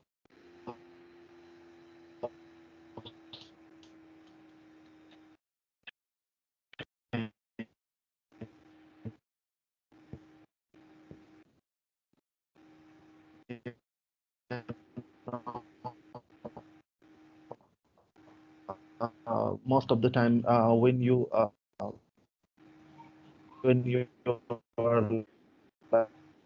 like using DevOps and you try to use the CI/CD pipelines, there are various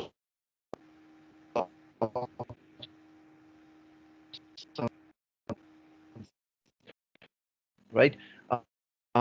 We have I think Azure DevOps and code repository all over the one place. So most of the time we prefer GitHub rather than other um, other software.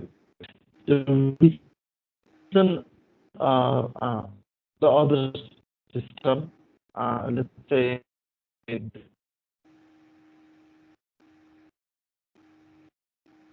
lab or Bitbucket or some other.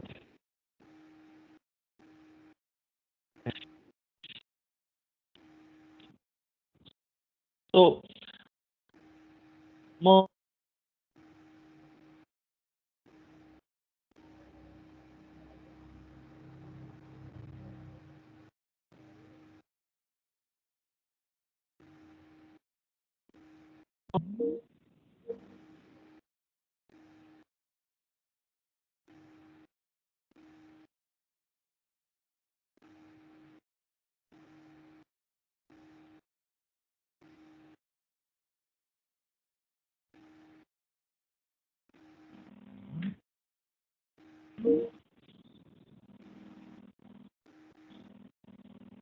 uh, uh,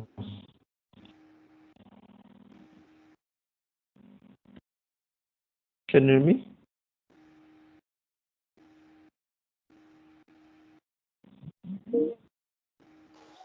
Yes, can hear you.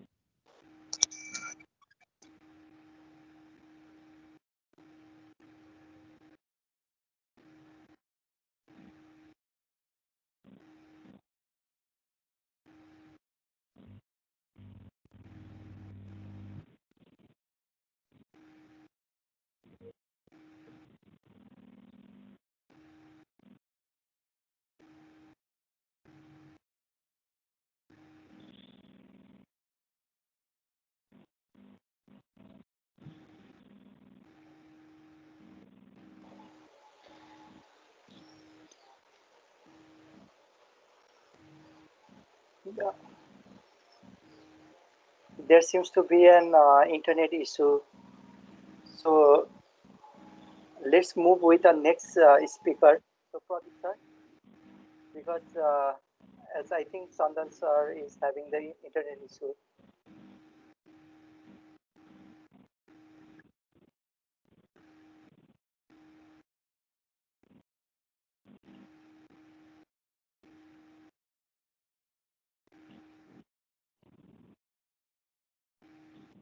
Yeah. Can you hear me now?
Sorry for inconvenience. So there seems to be some technical issue on Chandra's side. So we'll be going with our next speaker. So can you confirm Madan Shah, sir? So are you there? Can you confirm?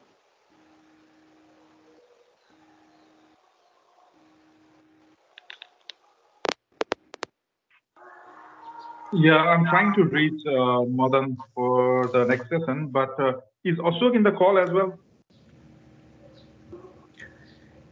Hello, Pradeep Bhai, I'm here. I think I can go.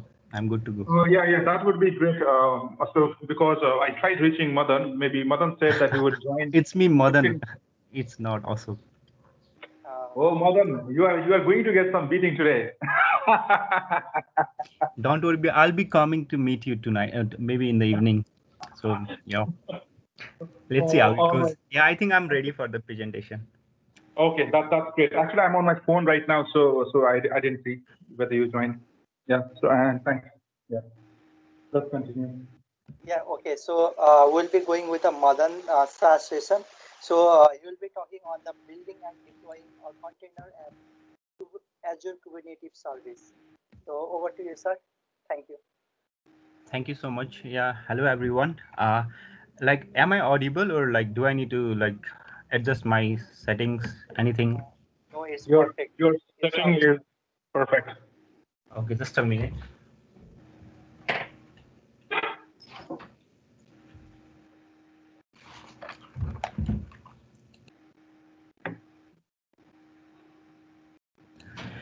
Okay, yeah, hello everyone. So it's me, Madan Shah. I'll be doing a session on how to deploy applications in AKS. So I think I can begin with my presentation. Okay, let me share my slide. Funny thing, yeah, Pradeep, can you help me with the slide sharing thing? Okay, share content. Yeah, I got it. Sorry. Just a minute. Okay. Let me know if you can see my screen. So it will get a earth picture. Just a heads up, yeah.